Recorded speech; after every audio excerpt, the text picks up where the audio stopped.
Chapter 6:12. Just after Delta Origi agreed, Lung Shiqi opened the system interface and chose the option to invite a member of the territory. A system prompt suddenly appeared before his eyes. Do you want to invite the other party to join the Mansion of the Dead? Yes. Immediately, a palm-sized mark of the netherworld appeared between Lung Shiqi and Delta Origi. In the blink of an eye, it disappeared into the Delta Origi's body. However, the Delta Origi did not seem to notice it. At the same time, Lung Shiqi's system interface also showed the basic information of Delta Origi, including cultivation, techniques, common spiritual skills, and so on. More importantly, Lung Shiqi discovered that he could control the mark that had just drilled into the Delta Origi's body. It seemed to be something like a seal. As long as he willed it, he could directly take away the life of Delta Origi. The territory system actually has such a trick up its sleeve? Lung Shiqi was also a little surprised. For Delta Origi, he naturally did not need to use such a method. However, the Mansion of the Dead would eventually expand, and it would take in more members in the future. With this guarantee, it meant that he had the power to kill the members of the Mansion of the Dead, which was indeed very advantageous. Immediately after, another system prompt appeared. The territory upgrade conditions have been met. Would you like to spend 5,000 system coins to upgrade the territory? No. Lung Shiqi was not in a hurry to upgrade now. After all, he still had things to do tonight. It would not be too late to upgrade after everything was arranged. Delta Origi curiously asked, "Where is that arcane realm of yours? What does it look like?" Since Delta Origi had already become a member of the Mansion of the Dead, Lung Shiqi had nothing to hide. He said, "The Mansion of the Dead is actually with me. It's just that it's not convenient to enter the Mansion of the Dead now. I'll take you in to have a look in a few days." Delta Origi rolled her eyes at him and said in a bad mood, "If there's nothing else, let's go. Lei Mayan is still waiting for me to report back. I'll look for you in a few days." After saying that, Lung Shiqi disappeared in a flash. In fact, after the Delta Origi became members of the underworld, he could directly bring the Delta Origi into the underworld. The reason why he didn't want the Delta Origi to enter was because the current underworld was simply too shabby. If the Delta Origi saw the Mansion of the Dead, which was not even comparable to a small village, they might just turn around and leave in a fit of anger. Therefore, Lung Shiqi planned to wait until the Mansion of the Dead was upgraded before bringing the Delta Origi in to take a look. After leaving, Lung Shiqi did not return to Dark Thunder Manor. Instead, he traveled through the streets of the inner city like a ghost. Soon, he arrived at an inconspicuous alley. Zhuge Puha was waiting for him here. After everyone left the heavenly tomb, Lung Shiqi sent a voice transmission to Zhuge Puha to meet him here. He was prepared to hand over the Star Clan's secret treasure that he had obtained in Tranquil Sun County. There were too many high-grade resources in that batch of treasures. Lung Shiqi was also very envious when he saw them. He had also taken a portion of them for himself, but even so, he took out dozens of mustard seed bags and handed them to Zhuge Puha. Zhuge Puha opened one of them, and his eyes widened. He could not believe what he saw. He actually saw countless high-grade materials. What shocked him even more was that these materials were basically ancient materials that had been extinct for a long time. Most of them were star system materials, which were very suitable for the spirit cultivators of the Zhuge family. Although the Zhuge family had accumulated a large number of experts over the past hundreds of thousands of years, one should not forget that the strength of a spirit cultivator was not only dependent on the cultivation realm. Spirit weapons were also a very important factor that affected the level of strength. As long as they had these high-grade materials, there was hope to refine a large number of high-grade spirit weapons, which would greatly increase the overall combat power of the Zhuge family. In the future, they would have more confidence to restore the glory of the Star Clan. Zhuge Puha was stunned and could not say a word for a long time. Lung Shiqi could only say, "Brother Zhuge, I have already obtained the secret treasure of Tranquil Sun County. According to the terms of the transaction, I have also kept a portion of the materials. I will have to trouble you to pass the rest to Senior Zhuge Yun. My business with the Zhuge family has come to an end. Farewell." Before Zhuge Puha could react, Lung Shiqi quickly used remnant wind and lightning light steps to leave the place. After he had seen the thousands of experts in the Zhuge family and the secret treasure of Tranquil Sun County, he knew that the Star Clan had indeed left behind many backup plans. This also meant that the Zhuge family would come out sooner or later. When that time came, there would be a storm that would sweep across the entire Falling Star continent. Therefore, it was better for Lung Shiqi to keep a certain distance from the Zhuge family and the Star Clan. When Lung Shiqi returned to the Xingji Pavilion of the Dark Thunder Mansion, he immediately went into the Mansion of the Dead. He came to the front of the Gate of the Dead. At this moment, there were already 1,000 or 2,000 souls floating around. Almost all of these souls were people who had died in the Baron Chuan tribe and the Wasteland tribe.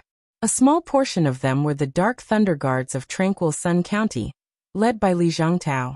Of course, there were also the Li brothers who had just died. With so many souls gathered here, they were emitting a terrifying aura of the netherworld. They even crowded the front of the Gate of the Dead. Lung Shiqi summoned the system and chose to upgrade territory. Spending 5,000 system coins to upgrade territory. Territory upgrading. Territory upgrade successful. In an instant, the entire Mansion of the Dead shook, and black gas filled the sky. The area of the Mansion of the Dead expanded at a speed visible to the naked eye. In the blink of an eye, it was more than 10 miles wide. Gradually, the black gas dissipated, revealing brand new buildings. Lung Shiqi looked around and saw that the Gate of the Dead had expanded several times. Its original dilapidated appearance was no longer there. Although it was still made of wood, at least it looked like it was still there. Creak. Creak. Suddenly, the Gate of the Dead opened, and a strange aura of the netherworld spread out.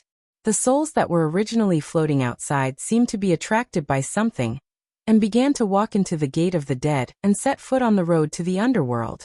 The road to the underworld was now 7 or 8 miles long. It was not crowded at all for 1,000 or 2,000 souls to walk through. Lung Shiqi curiously followed behind. He wanted to see what would happen to these souls after they walked through the road to the underworld. However, he was a little disappointed not long after, because these souls all stopped at the end of the road to the underworld. They did not walk onto the Bridge of Helplessness, just like before when they stopped outside the Gate of the Dead. Lung Shiqi suddenly thought of something. He thought to himself, how far these souls can walk seems to be related to the level of the Mansion of the Dead. Thinking of this, he went directly to the end of the Mansion of the Dead, which was in front of the gate of the Fengdu Necropolis. The gate was still tightly shut. When he came here, he saw the conditions for the Mansion of the Dead to continue upgrading. Current level of the Mansion of the Dead, Tier 1. Conditions for upgrading the Mansion of the Dead. 1. Collect 1,000 souls. 1783100. 2. 10,000 system coins. Conditions for upgrading the Mansion of the Dead have been met. Would you like to spend 10,000 system coins to upgrade the Mansion of the Dead? Chapter 6:13. Seeing this system information, Lung Shiqi was secretly delighted. He did not know that he had unintentionally completed the requirements to continue upgrading the Mansion of the Dead. However, upgrading the Mansion of the Dead required him to spend another 10,000 system coins. This made his heart ache a little because he had already spent 5,000 system coins when he first upgraded the Mansion of the Dead. Now he only had a little more than 10,000 system coins left. He could not help but sigh. Although it was now easier to obtain system coins, there were still too many things that he needed to spend them on. However, he still needed to upgrade the Mansion of the Dead. He immediately chose yes. His system coins were instantly emptied. The Mansion of the Dead continued to expand once again. It only stopped when it was dozens of miles wide. It was already comparable to the size of a city. All the buildings had also become brick structures. The surroundings were also emitting traces of black gas. The air was also filled with a faint aura of death. There were also more than 1,000 souls slowly floating around. If a normal person were to enter this place, they would definitely be scared witless. At this time, the souls continued to move forward as Lung Shiqi had previously guessed. They stepped onto the Naraka Bridge in front of them. At this moment, the Naraka Bridge was no longer the tattered little wooden bridge from before. Instead, It was a gray stone bridge covered in fog.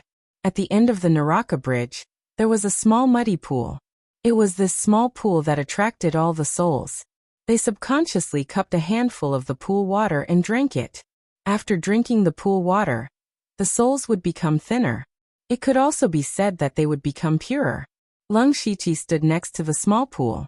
Could this be the legendary Mengpo soup? However, just as he was wondering, he suddenly realized that he had a slight connection with the souls that had drunk the pool water. It was as if as long as he willed it, he could disperse their souls and prevent them from entering the cycle of reincarnation. What surprised him even more was that a new option had appeared in the territory interface. It was called Ghost Slave. Drinking Mengpo's soup meant that you had cut off everything from your previous life. From then on, you would be under the control of Lung Shiqi, the master of the mansion of the dead. He could decide the fate of these souls at will. For example, he could turn souls into his own ghost slaves for his own use. With the current level of the underworld, the Lung Shiqi can only have 2 ghost slaves at most, and the strength of a ghost slave is closely related to its cultivation when it was alive. After learning about this, Lung Shiqi immediately found Li Zhangtao's ghost. He tapped his finger lightly and a black light entered Li Zhangtao's soul. Immediately, Li Zhangtao's body was surrounded by black gas, which formed a set of ragged clothes. There was a large word slave on his chest. His originally sluggish expression became somewhat ferocious. In the end, he walked up to Lung Shiqi with a pious expression and knelt down heavily. Greetings, Nether Lord. Lung Shiqi looked at this unparalleled unity of heaven and man expert who was now kneeling in front of him. He whispered, Li Zhangtao, if you are alive, I will end your life. If you are dead, you will still be a slave. I have no deep enmity with you, but unfortunately, you and I have our own masters, so you can't blame me. However, Li Zhangtao didn't seem to understand what Lung Shiqi was saying. He was still kneeling on the ground, motionless. Lung Shiqi said, Get up. Li Zhangtao stood up shakily. At this time, Lung Shiqi noticed that Li Zhangtao, who was now a ghost slave, was emitting an aura that was equivalent to a spirit cultivator in the spirit pulse realm. In terms of strength, it was greatly reduced. However, he also found some characteristics of ghost slaves from the system's information. Ghost slaves can also leave the underworld to carry out activities, but they can't be too far away from Lung Shiqi. Moreover, ghost slaves also have various strange abilities. For example, normal people can't see them with the naked eye. They can also possess other people's bodies. They are very similar to the ghosts in Lung Shiqi's ghost stories from his previous life. Lung Shiqi touched his chin. Although Li Zhangtao, this ghost slave, was not strong, he had some special abilities. If used well, it could have unexpected effects. At this time, the system's information popped up again. Ghost slave transformation successful. Please name the ghost slave. I still need a name? Lung Shiqi was stunned for a moment, but then he thought that Li Zhangtao was no longer Li Zhangtao after drinking Mengpo's soup. It was only right to change the name. He thought for a moment and said, Then let's call him Li Gui. Naming successful. Li Gui seemed to have sensed it. He knelt on the ground again, as if he was grateful to Lung Shiqi for naming him. However, he seemed to be unable to speak. He could only make weak woo-woo sounds. Lung Shiqi gently waved his hand, and a force pulled Li Gui up. Li Gui, when I'm not in the underworld, I'll leave this place to you to patrol. Don't let other ghosts cause trouble. When Li Gui heard this, his head immediately nodded like garlic. Next, Lung Shiqi walked directly to the gate of Fengdu City. He did not transform another ghost slave. Li Zhangtao, a master of the oneness of heaven and men realm, was turned into a ghost slave, so he only had the power of spiritual pulse realm left. Then, other masters of the gang spirit realm would be even weaker, so they would not occupy a place of ghost slave. He walked to the gate of Fengdu City, where the conditions for the next upgrade of the underworld were displayed. The current level of the territory of the underworld, Tier 2. Conditions for the upgrade of the territory of the underworld. 1. Recruit 2 members of the underworld, February 2nd. 2. Collect 3,000 souls, 03000. 3. 20,000 system coins. Seeing the conditions for the upgrade of the underworld from Tier 2 to Tier 3, Lung Shiqi could not help but rub his head.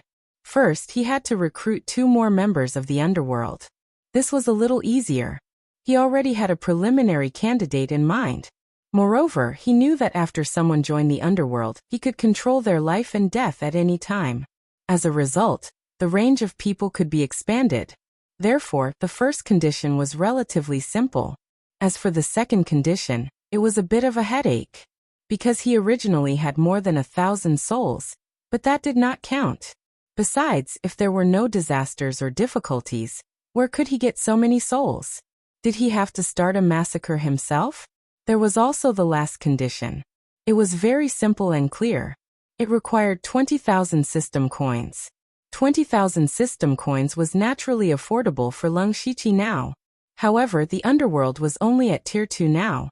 He could also see that every time the underworld upgraded, the cost of the system coins would double. In the future, this would increase to an astronomical figure. He immediately felt that he had to tighten his wallet again. Fortunately, this should be a problem that he would have to consider for a long time. Now, the most important thing was to seize the time to fully recover his primordial spirit and mental strength, so that he could maintain his peak condition. Thinking of this, he left the underworld and closed his eyes to adjust his breath. Chapter 614. A few days later, Lung Shiqi finally replenished his exhausted mental energy. During these few days, he had been recalling everything that had happened in the heavenly tomb. However, the more he thought about it, the more bizarre he felt, and the more confused he became. Moreover, he didn't notice any changes in his body. Other than his cultivation being 1 level higher, there were no other changes.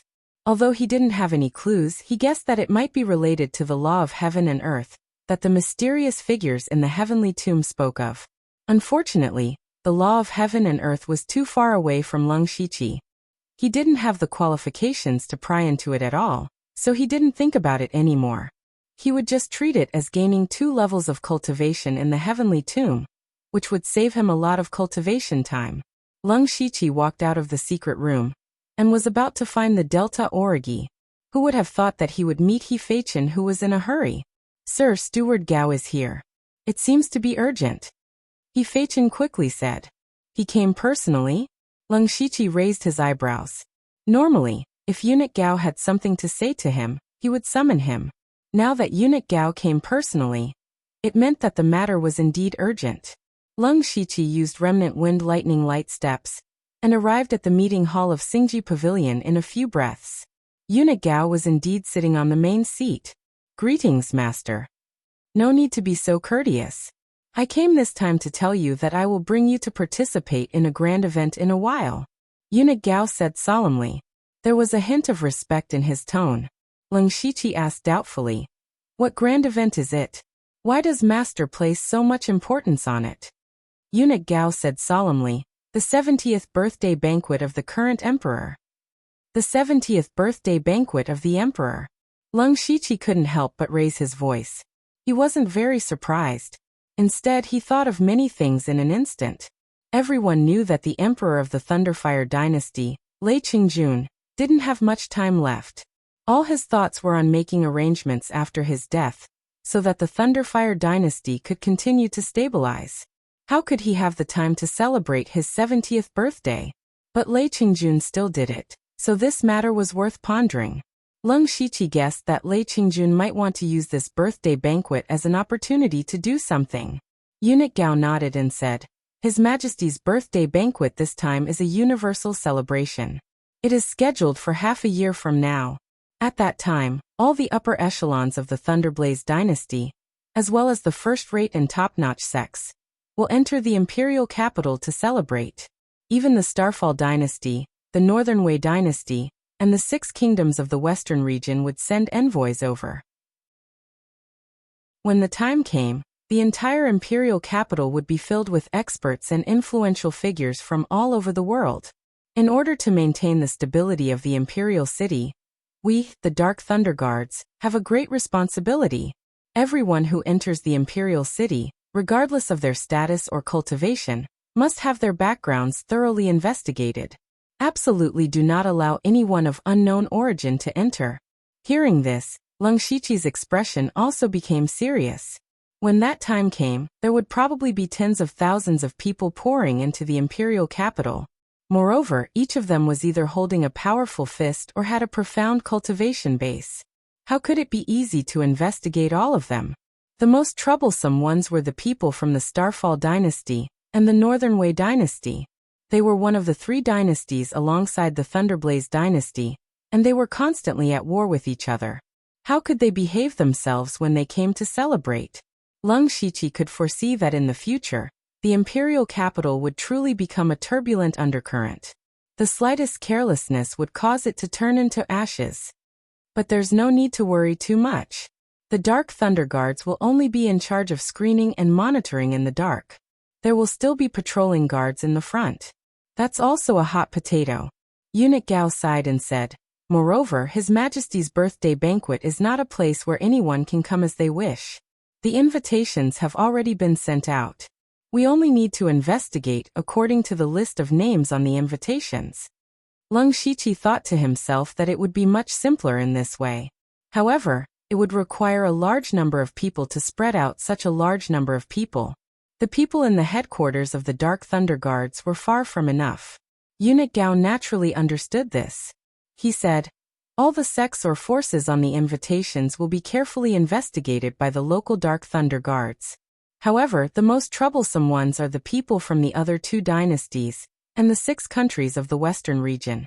Especially this time, the envoys from the Starfall dynasty and the 6 countries of the Western region will enter the Thunderblaze dynasty from the Western Wilderness Prefecture. It can be said that the Western Wilderness Prefecture is the most important place. The inspector of the Western Wilderness Prefecture, Yu Ruifeng, can't take care of it all. The day before yesterday, he asked me for more people. Those people in my family are all good at fighting for power and profit. However, only you can do this. In addition, you were born in the Dark Thunder Guards of the Western Wilderness Prefecture, so you are the most suitable person to go there. As long as you can smoothly bring the envoys from the 6 countries of the Western region and the Starfall dynasty to the imperial capital, it will be a great merit. Even if you take the position of deputy director with the cultivation of Gang Spirit Realm, no one will dare to say anything. Lung Shiqi understood that Eunuch Gao was asking him to make a merit. However, this merit was not so easy to get. Although the 6 countries of the Western region were called the 6 countries of the Western region, in fact, these 6 small countries were sandwiched between the Thunderblaze dynasty and the Starfall dynasty. The total area of the 6 countries was equivalent to the size of 5 or 6 prefectures. They existed completely as a buffer zone between the 2 dynasties. Because of their small size, these 6 countries often attacked each other. The hatred between them had been accumulated for many years. It could be imagined that it was impossible for the envoys of the 6 countries to stay together. This matter alone was enough to give people a headache, not to mention that the Starfall dynasty would also send people here. Among the 3 dynasties in the world, the Starfall dynasty was the most powerful, had the most profound foundation, and had the most vast territory. The Starfall dynasty had been passed down for thousands of years, more than twice as long as the Thunderblaze dynasty. Its national strength was very strong, and it had always been ambitious. From the name of the dynasty, it could be seen that the Starfall dynasty had the ambition to swallow the whole Starfall continent. Lei Qingjun was critically ill, but he wanted to hold a birthday banquet. The Starfall dynasty naturally came with the intention of sounding him out. They wanted to see how long Lei Qingjun could hold on. Let's see who might take over his position. Most importantly, it was extremely likely that the Starfall dynasty would secretly plant a few spies in the Thunderblaze dynasty during this process, and Lung Shiqi had to be on guard against all of this. So this mission was absolutely not easy. However, what Eunuch Gao said was right. If Lung Shiqi could complete this mission perfectly, he would be rewarded with merits and could be promoted to one of the 36 deputy directors of the Dark Thunder Guard headquarters. He would become a powerful figure. So he said loudly, I will do my best and will never disgrace you, but the manpower. In terms of manpower, you can take away all the guards under your command. I have already informed you, Ruifeng. All the Dark Thunder Guards in the Western Desert Province are at your disposal. In addition, I have also specially assigned an assistant to you. Speaking until here, Eunuch Gao clapped his hands and a figure walked out. Leng Shiqi turned to look and felt that the figure was a little familiar. Chapter 6:15. The person who came looked like a young man. His face was pale, and he looked a little like Eunuch Gao. Leng Shiqi knew that this person must be someone from the palace. He suddenly remembered that when he first came to the headquarters of the Dark Thunder Guard to meet Eunuch Gao, it was this person who was talking to Eunuch Gao. At that time, the two of them just met face to face and didn't even speak a word. Eunuch Gao pointed to the man and said, "He is the most outstanding one among my many adopted sons. His name is Gao Yi and he is at the peak of Gang Spirit Realm. He will go to the Western Wilderness Prefecture with you this time." Gao Yi smiled, but his smile looked a bit fake. "I often hear my adoptive father mention Brother Liu. Now I see you with my own eyes. No wonder you are the head of the elite society." Leng Shiqi sneered secretly. It seemed that Gao Yi didn't remember that they had met once. Presumably, Gao Yi didn't take him seriously at that time. He made an obeisance and said a few polite words. Eunuch Gao continued. "This mission is headed by Lu Xingji. Gao Yi, you have to assist him wholeheartedly. In addition, your most important task is to find out the identity and background of all the people who enter the territory. Don't get into conflicts with the delegation easily. Even if you find something fishy, don't be impulsive. It's better to leave it to the people who receive the delegation, or let the discipline department of the Western Wilderness Prefecture do it. Do you understand?" Leng Shiqi and Gao Yi's hearts were as clear as a mirror. How could they not understand Eunuch Gao's meaning? Once you make a move against the envoys of the 6 kingdoms of the Western region or the Starfall dynasty, no matter what the reason is, then you will naturally have to bear all the consequences. Therefore, they couldn't be blamed easily. They just needed to take credit.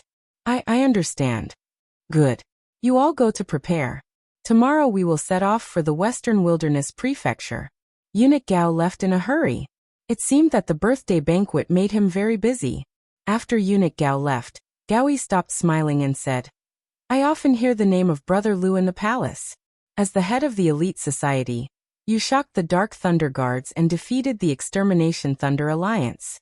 I really admire you for becoming the eunuch in such a short time." Leng Shiqi could hear a bit of jealousy in his tone. He laughed in his heart. This Gao Yiren was two-faced. It was really the style of someone in the palace.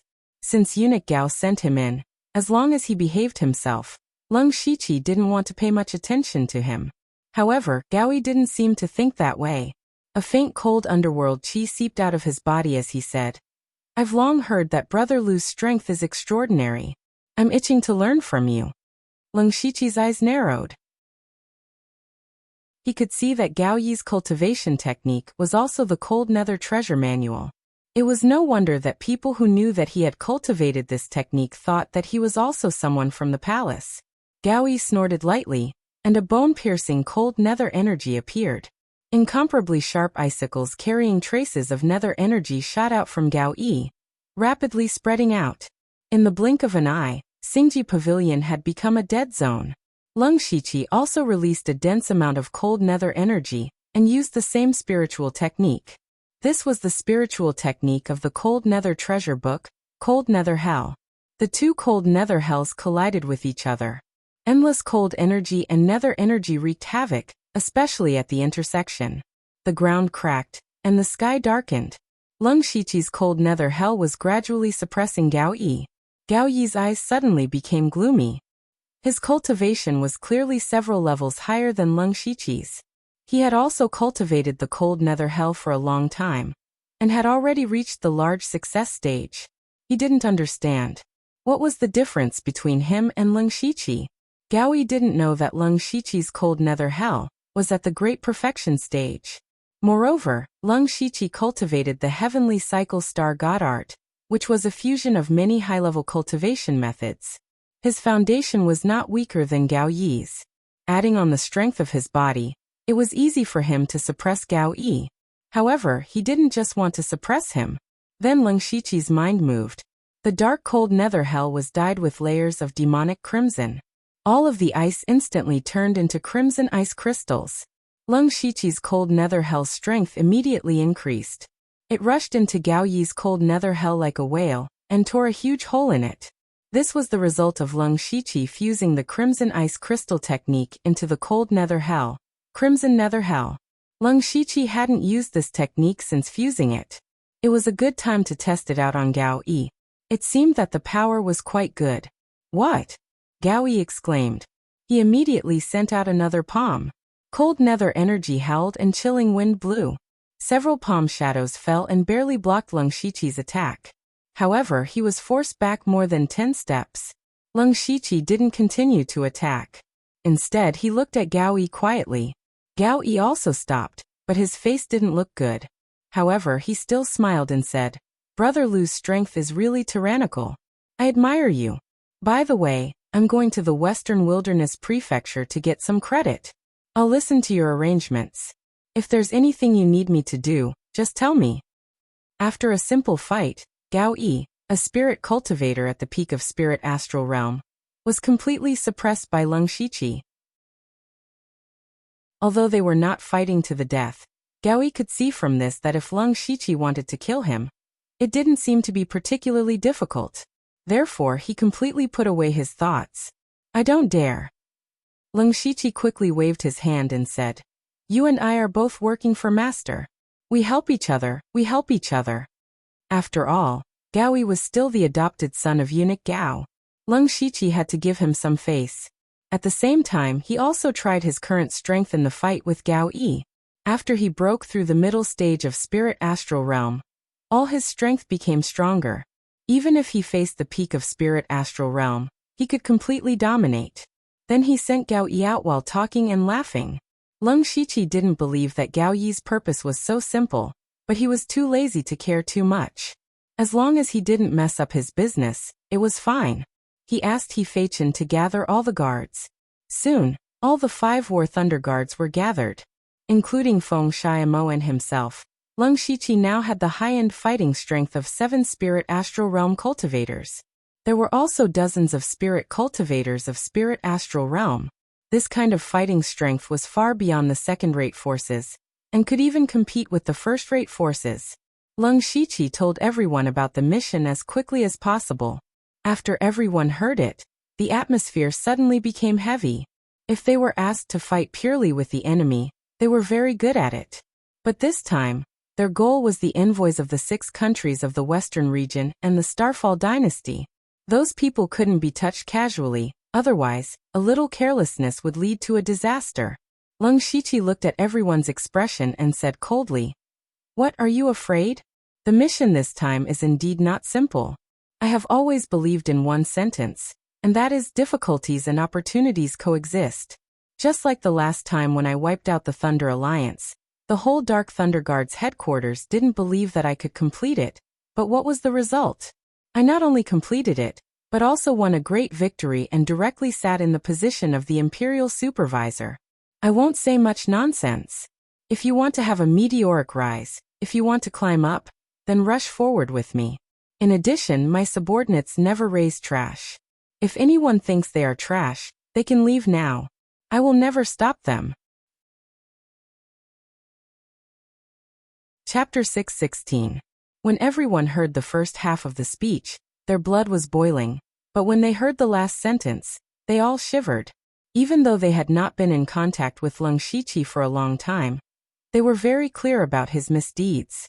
If anyone really dared to walk out now, only a corpse would be left. Everyone immediately shouted in unison, "This subordinate will do his best to share Sir's worries." Lung Shiqi waved his hand and ordered, "Very good, I will give you half a day to prepare.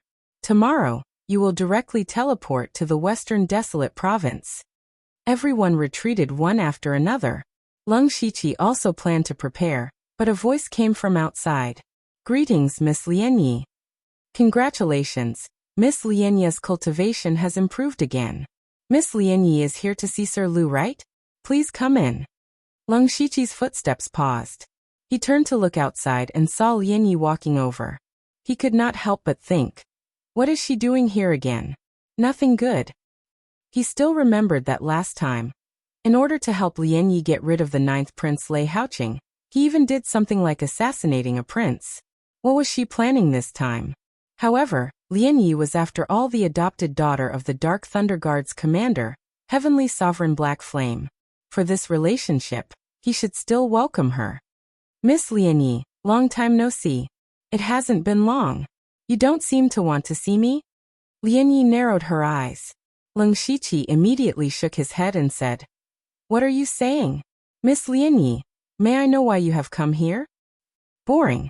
Lian Yi curled her lips and said, "I came to thank you. Last time, when you went to assassinate Lei Haoqing, I did not expect that it would cause a series of disturbances. Fortunately, it did not implicate you. However, the effect was quite good. Since then, Lei Haoqing has been holed up and has not caused any trouble for me. As for the shield you mentioned, there is no need for that. This is what I should do. There is no need to thank me. Actually, there is absolutely no need for me. It is just that father insisted that I come." Lian Yi gave Leng Shiqi a strange look and continued, "Father, he wants to see you." What? Leng Shiqi was shocked. Heavenly Venerable Black Flame wanted to see him? In Leng Shiqi's impression, the commander of the Dark Thunder Guards, Heavenly Lord He Yan, was extremely mysterious. Not to mention him, even the people who had been in the Dark Thunder Guard's headquarters for several years had never seen Heavenly Lord He Yan appear. But now, Heavenly Venerable Black Flame actually wanted to see him. For a time, all sorts of thoughts flashed through Leng Shiqi's mind. He couldn't think of why Empyrean Black Flame wanted to see him, but it shouldn't be anything bad. I also find it very strange. Foster father rarely takes the initiative to meet people. You can be considered to have hit the jackpot, Lian Yi said sourly. Leng Shiqi smiled. That's all thanks to Miss Lian Ye's recommendation. May I know where the Grand Commander is, and when can we go see him? I don't know where foster father is, but you can see him right now. Lian Yi suddenly said something that didn't make sense.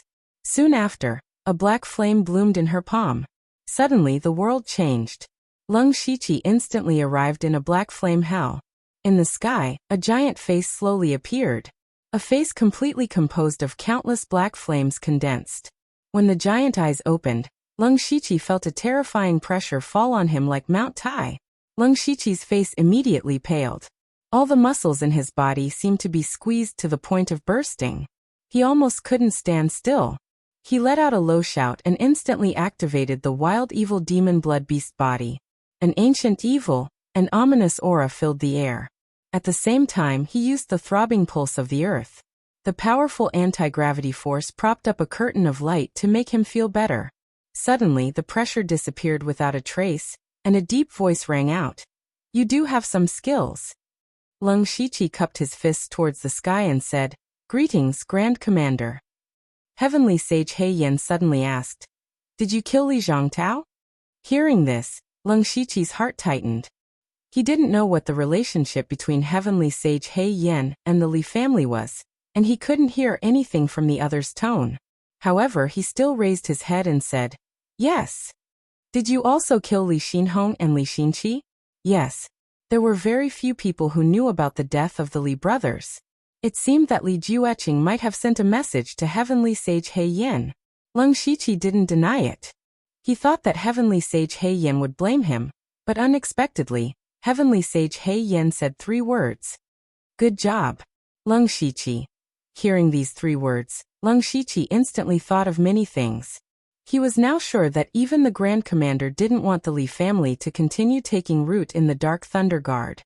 Especially in this turbulent time, once the new emperor ascended the throne, the Li family would have the opportunity to seize more positions. At that time, it would be even more difficult to solve this problem. Leng Shiqi killed Li Zhongtao in Ningyang County, and took away the Li family's money tree. It could be said that he cut off one of the Li family's arms. He also killed the Li brothers in the Heavenly Tomb, which could be considered as breaking the Li family's foundation. Right now, the Li clan had Li Jueqing and several experts who were at the unity of heaven and man realm supporting them. The youngest generation also had good potential. However, the problem was that when Li Jueqing's generation had either aged or died, the younger generation had yet to grow to the point where they could support the Li clan. Then, at that time, the Li family would fall into an extremely dangerous situation where there was a shortage of manpower.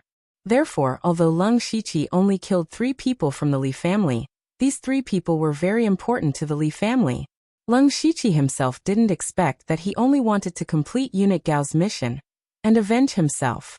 In the end, he went along with the Grand Commander's wishes. It could be said that he unintentionally planted a willow tree, and it became a shade. Heavenly Sage He Yin reminded him. However, Li Jueqing is not magnanimous. You have to be careful. Leng Shiqi had already experienced Li Jueqing's magnanimity. However, Heavenly Sage He Yin did remind him that his trip to the Western Desolate County was not a secret. Li Jueqing would naturally know. If Leng Shiqi stayed in the imperial capital, Li Jueqing might not be able to kill him.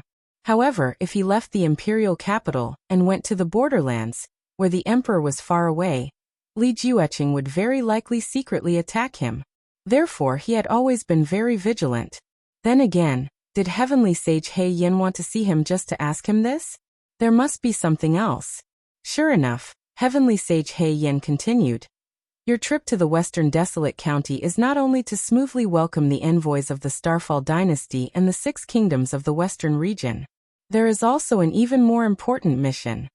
At the end, Heavenly Sage He Yan's tone was a bit heavy. This made Leng Shiqi feel that the mission was definitely not simple. Please tell me, Grand Commander. You also need to secretly sow discord between the 6 kingdoms of the Western region and the Starfall dynasty, especially between the Golden Tribe and the Tuoba Kingdom. In addition, that girl Lian Yi will go with you. The 6 kingdoms of the Western region were the Zhulu Kingdom, the Beilu Kingdom, the Jushur Kingdom, the Golden Tribe, and the Tuoba Kingdom. These 6 small kingdoms constantly had friction with each other, and they were also on good terms with the Thunderblaze dynasty and the Starfall dynasty. Due to their geographical location, the Zhulu Kingdom and the Beilu Kingdom were leaning towards the Thunderblaze dynasty, while the Golden Tribe and the Tuoba Kingdom were on good terms with the Starfall dynasty. As for the Jushur Kingdom and the Great Yuezhi Kingdom, they were located in the center of the 6 kingdoms of the Western region. They were also the 2 strongest kingdoms. Leng Shiqi listened to Heavenly Sage He Yan's words. It seemed that he wanted the Golden Tribe, the Tuoba Kingdom, and the Starfall dynasty to become enemies. If he could really do this, the Starfall dynasty would definitely be flustered for a while. Perhaps they would not have so much time to deal with the Thunderblaze dynasty. However, the problem was that instigating the relationship between the 3 parties conflicted with Leng Shiqi's mission. The mission given to him by Eunuch Gao was to investigate the innocence of the people who came to celebrate the birthday, and secretly protect the diplomatic group as they entered the imperial capital. However, if Leng Shiqi instigated the relationship between the 3 parties, it would be hard to avoid some trouble. At that time, it would be easier said than done to smoothly enter the imperial capital. This mission was not simple. However, what made Leng Shiqi puzzled was, why would Lian Yi follow him? It was not that Leng Shiqi looked down on her, but that Lian Yi's cultivation was still at the early stage of the spirit aperture realm. Any of the War Thunder Guards under him had a higher cultivation than her, so there was no need for her to fight. As for ability and strategy, Leng Shiqi admitted that Lian Yi was indeed more mature than before. However, compared to those experienced Dark Thunder Guards, she was still far from being comparable. Bringing Lian Yi with him was the same as bringing a burden. Of course, he could not say this out loud. No matter how difficult it was in his heart, he still said, "Commander, please be at ease. This subordinate will definitely complete the mission."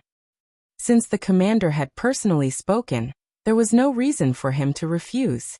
Moreover, whether it was strength or influence, he had already formed his wings.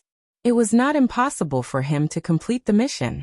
"I didn't expect you to agree so easily," Heavenly Sage He Yin said. "I will be frank. Lian Yi will go with you to accumulate some merits." At this moment, Leng Shiqi bitterly smiled in his heart. Eunuch Gao and the commander were both stuffing people with him to gain merits. Weren't they too confident in him? From another point of view, Lian Yi was the commander's adopted daughter, yet she still wanted to accumulate merits. It could be seen that the commander also attached great importance to the rules of the Dark Thunder Guards. Otherwise, he could have just directly arranged a position for Lian Yi. There was no need to go through so much trouble. Heavenly Sage He Yin continued. I see that you have a heavenly strange flame in your body. You know the power of heavenly variance the best.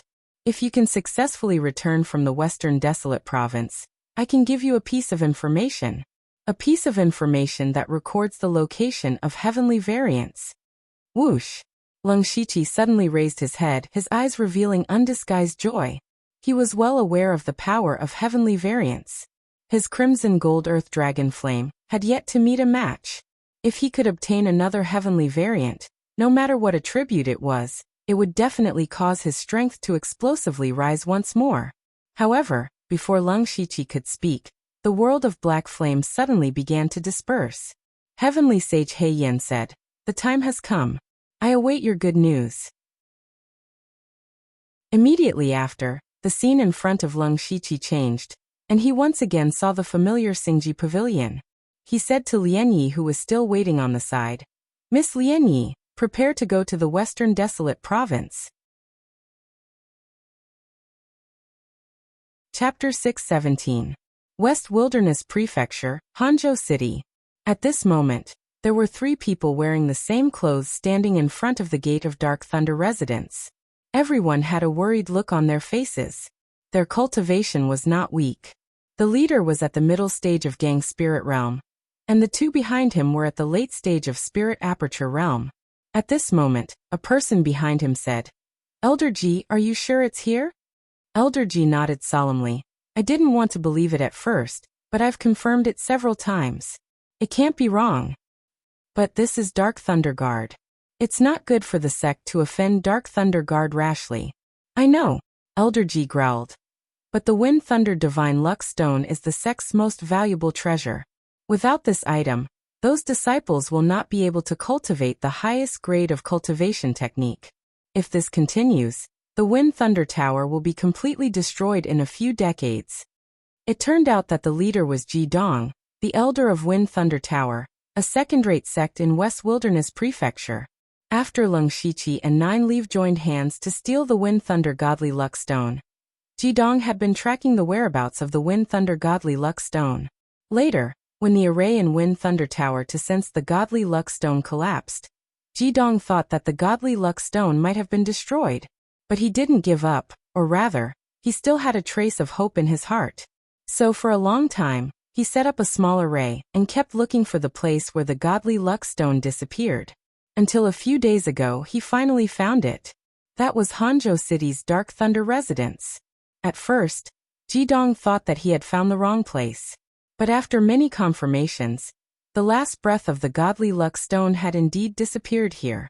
Ji Dong also remembered that Lu Xingji, the great supervisor of North Prefecture, also participated in the Demon Extermination Assembly and went to the Treasure Pavilion. He was more or less suspicious. If it was somewhere else, Ji Dong would have rushed in directly. But this was Dark Thunder Guard. Even Wind Thunder Tower didn't dare to provoke Dark Thunder Guard.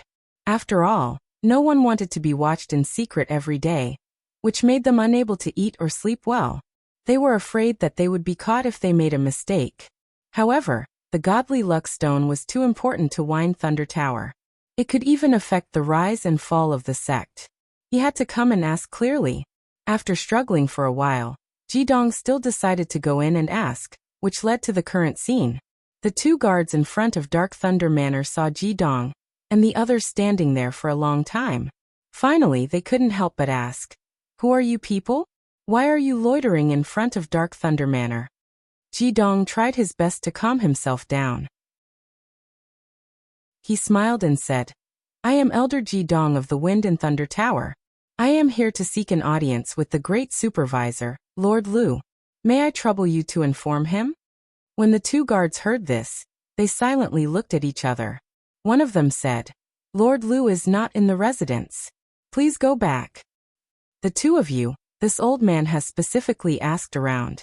"Lord Lu hasn't shown his face for a long time. I'm guessing that he must be in his residence." Ji Dong was still smiling as he said, "Please go in and report that this old man indeed has an extremely important matter to discuss with Lord Lu."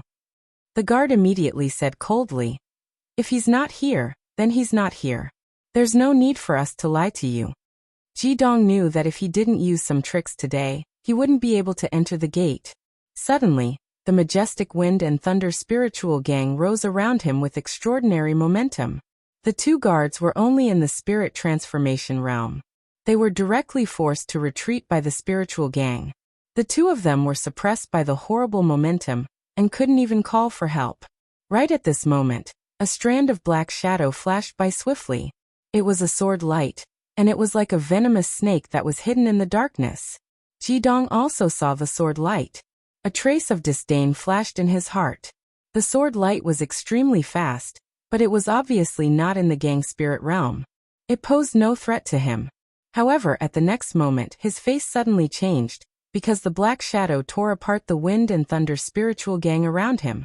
Although Jidong didn't use his full strength and just released his momentum to force Lu Xingji out, spiritual gang was spiritual gang after all. How could it be broken by someone in the spiritual aperture realm? He turned over his palm. Suddenly, the wind and thunder roared. The violent spiritual gang overflowed and slapped the black shadow away fiercely.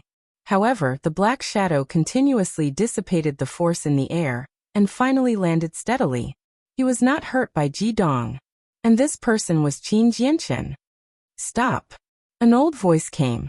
Guan Feihong rushed out with Qiucheng, Xiao Qian and the others. They saw the scene of Qin Jianchen being slapped away, and they were all furious. Guan Feihong stared at Jidong. He recognized Jidong's identity. He cupped his fist and said, "So it's Elder Ji. The Wind and Thunder Tower is located in the North region, but Elder Ji came to my Dark Thunder Mansion to hurt people. Do you not put the Dark Thunder Guards in your eyes?" The threat in his words was very obvious. The Wind and Thunder Tower was under the supervision of the Dark Thunder Mansion in Hanzhou City. Jidong dared to come to the Dark Thunder Mansion to make a move. Did he eat a bear's heart and leopard's guts? Jidong withdrew his spiritual gang and said, "I don't mean anything else. I just want to see Lord Lu." Guan Feihong frowned. Only they knew that Leng Shiqi had entered the headquarters of the Dark Thunder Guards. Outsiders didn't know about this matter, because Leng Shiqi was still the supervisor of the North region. In the eyes of those spirit cultivation sects, Leng Shiqi might be in seclusion and didn't show up. In fact, Leng Shiqi's prestige was not small. He was the most famous in the Shantai region, and even in the imperial capital. But the West Wilderness region was located in the western border, which was too far away. If one didn't specifically inquire about Leng Shiqi, one wouldn't know. So Guan Feihong said, "Lord Lu is indeed not here." But Jidong thought that Guan Feihong was perfunctory. His spiritual gang surged around him, and his eyes became cold. "If I don't see Lu Xingji today, I won't give up." Facing the pressure of a spiritual gang realm master, Guan Feihong was not afraid at all. He said in a low voice, "Elder Ji, you should think about the consequences of offending the Dark Thunder Guards. Can your Wind and Thunder Tower bear the consequences?" "I can't care so much. I have to." However, before he could finish his sentence, 5 auras that were no weaker than Jidong's suddenly appeared out of nowhere. Everyone quickly turned around and saw hundreds of figures coming quickly.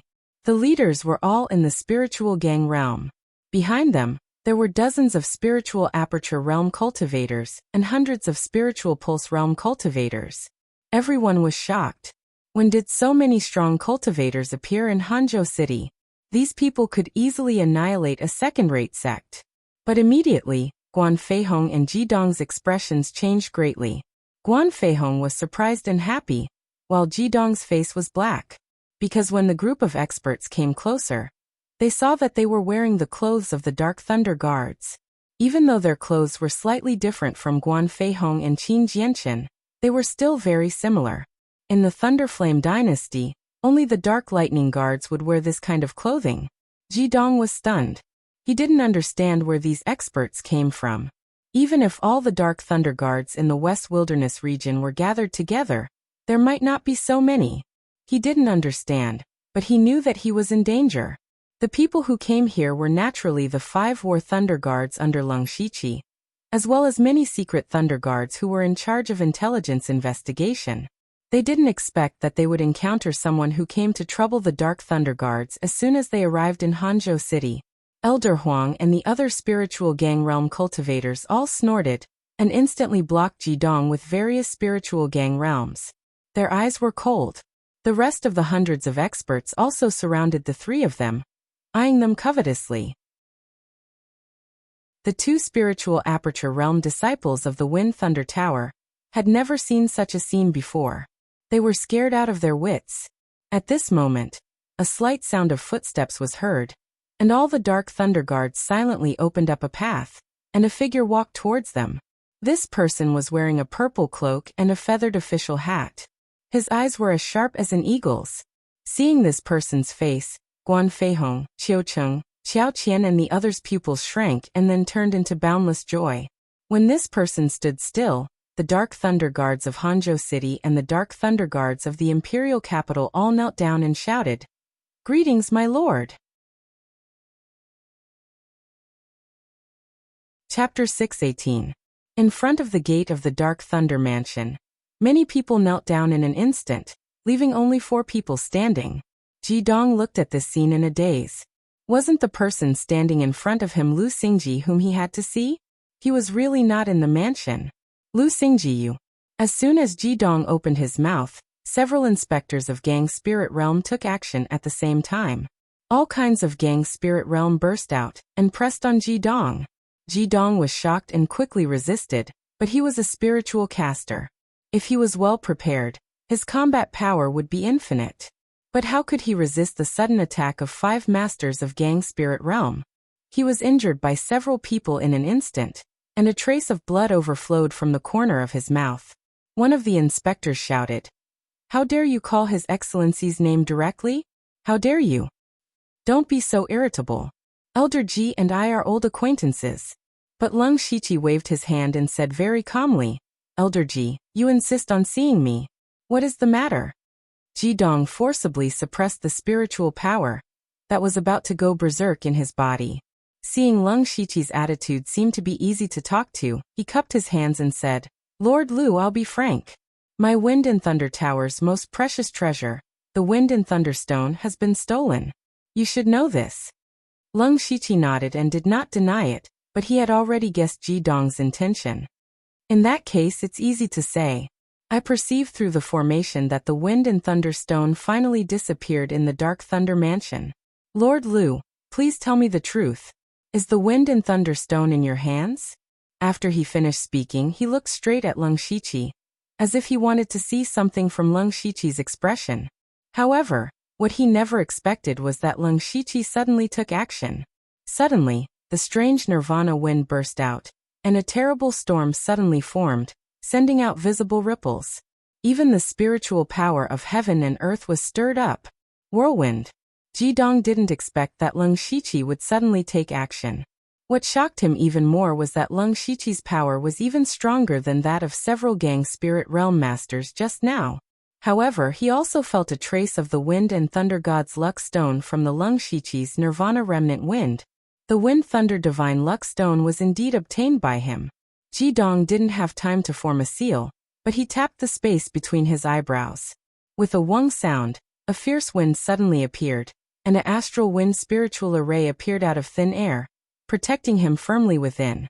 The power of Nirvana in the Nirvana Remnant Wind was constantly eroding the power of the formation. At the same time, Lung Shiqi raised his hand. Dark clouds covered the sky and thunder exploded. An incomparably gigantic lightning hand descended, and its might seemed as if it wanted to kill Ji Dong directly. Amethyst lightning hand. Ji Dong's eyes widened. It was already his limit to block the Nirvana Remnant Wind. How could he block the sky-covering thunder hand? In a hurry, he had to take out a flying shuttle. Unfortunately, before he had time to use it, Lung Shiqi pointed out a finger.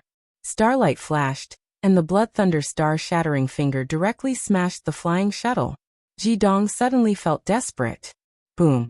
With a loud noise, the giant lightning hand smashed Ji Dong's formation, and smashed him into a pile of meat paste.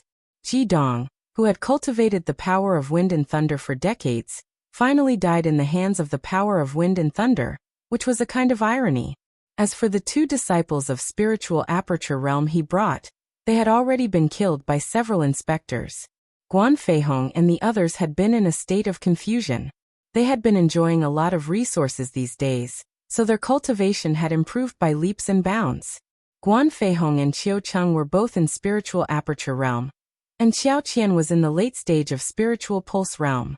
But Ji Dong, a master of gang spirit realm, was still in existence that they had to look up to. Even Qin Jianchen, who had strong fighting capacity, could not get close to Ji Dong, which showed that Ji Dong was not weak. However, an expert of this level was killed by Leng Shiqi in less than 3 moves. Then, how strong was Leng Shiqi? After more than a year, Leng Shiqi's strength had completely exceeded their imagination. At this time, a person beside Leng Shiqi suddenly asked for orders. How dare the Wind and Thunder Tower offend your excellency? It is really audacious. Inspector Gao Ting of the 32 guards, please kill the Wind and Thunder Tower. Yi Feichen was secretly annoyed. In fact, he also thought that this was a good opportunity to show off, but his mouth was one step too slow. Leng Shiqi did not speak. He just waved his hand gently, as if he was driving away a fly beside him. Gao Ting was immediately overjoyed and hurriedly left with the 32 guards. Looking at Guan Feihong and the others who were still in a daze, Leng Shiqi could not help laughing. He was not as arrogant and domineering as when he killed a master of gang spirit realm. What? Don't you want to let me in? Guan Feihong came to his senses and hurriedly led Leng Shiqi and the others in. Your Excellency, long time no see. You are finally back. I also have an important task this time. The Dark Thunder Guards in North County need to be mobilized. Later, you go and tell all the Dark Thunder Guards to gather in Hanzhou City. Leng Shiqi said as he walked. Yes, Your Excellency. Has anything happened in Dark Thunder Mansion during this time? The reason why Leng Shiqi did not go directly to West Wilderness City, but came to Hanzhou City first was that he wanted to see if everything was normal here. After all, half of the people here were killers of the blood-robed pavilion. After such a long time, he was afraid that someone would reveal some flaws. Guan Feihong thought for a moment and said, Your Excellency, although you haven't shown up for a long time, North County has been peaceful recently, and there has been no trouble. The only tricky thing is that there are no masters of gang spirit realm in the Dark Thunder Guards in North County, so some things can't be done smoothly. Hearing this, Leng Shiqi knew that there was no accident, which made him feel a little relieved. He said, Don't worry, I will pay attention to this matter. While talking, they walked into the meeting hall. Leng Shiqi sat on the jade chair, and several masters of gang spirit realm stood on both sides. However, Feng Shamo and Sulwan were not here. After they entered West Wilderness County, they went to the branch of the blood-robed pavilion. Leng Shiqi's task relied heavily on intelligence, so he had to rely on the intelligence network of the blood-robed pavilion.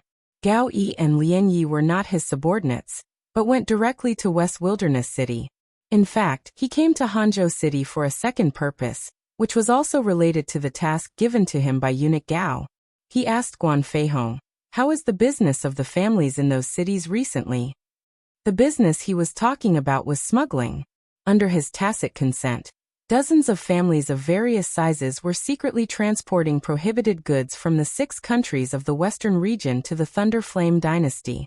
Guan Feihong was well aware of this. He smiled and said, Don't worry, my lord.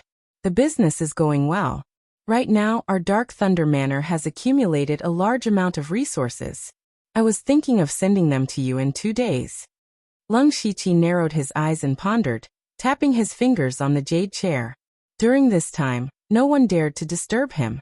After a short while he said, Very good. Send another message. Tell all the families in North County to come to Hanzhou City. Tell them that I want to invite everyone to a banquet. However, when Qiao Cheng, Qiao Qian, and the others heard the word banquet, they couldn't help but shudder. They remembered clearly that every time Leng Shiqi invited someone to a banquet, blood would be spilled. Although they couldn't guess what Leng Shiqi was going to do this time, they knew that people would die again. Chapter 619.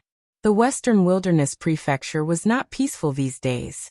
The reason was that the second-rate sect, Wind and Thunder Tower, was destroyed by a group of mysterious experts at lightning speed. The Wind and Thunder Tower had attracted a lot of attention in the Western Wilderness Prefecture because of the last demon slaughtering conference. Although most people were laughing at it, it was undeniable that the Wind and Thunder Tower was a powerful second-rate sect. But such a sect had been completely slaughtered in half a day. Anyone who received this information was extremely shocked. It should be known that there were no top sects in the Western Desolate Province. There were only a few first-rate factions. However, these first-rate factions did not take action. Who had the ability to destroy the Wind Lightning Tower so easily? After many inquiries, people found out that the people who killed the Wind and Thunder Tower were from the headquarters of the Dark Thunder Guards. And the news that Leng Shiqi killed Jidong at the gate of the Dark Thunder Guards was not kept a secret. Soon it was spread out. Combining the two things, people finally understood what was going on. Many people thought that the Wind and Thunder Tower was seeking death. They even dared to offend the Dark Thunder Guards. But more people were shocked by Leng Shiqi's identity and strength. In their impression, Leng Shiqi, the supervisor of the Northern Wilderness, was still at the middle stage of the spiritual aperture realm. When did he suddenly reach the Gang Spirit realm? And he killed Jidong with a flip of his hand. Even if he was at the late stage of the Gang Spirit realm, he might not be able to kill him so easily.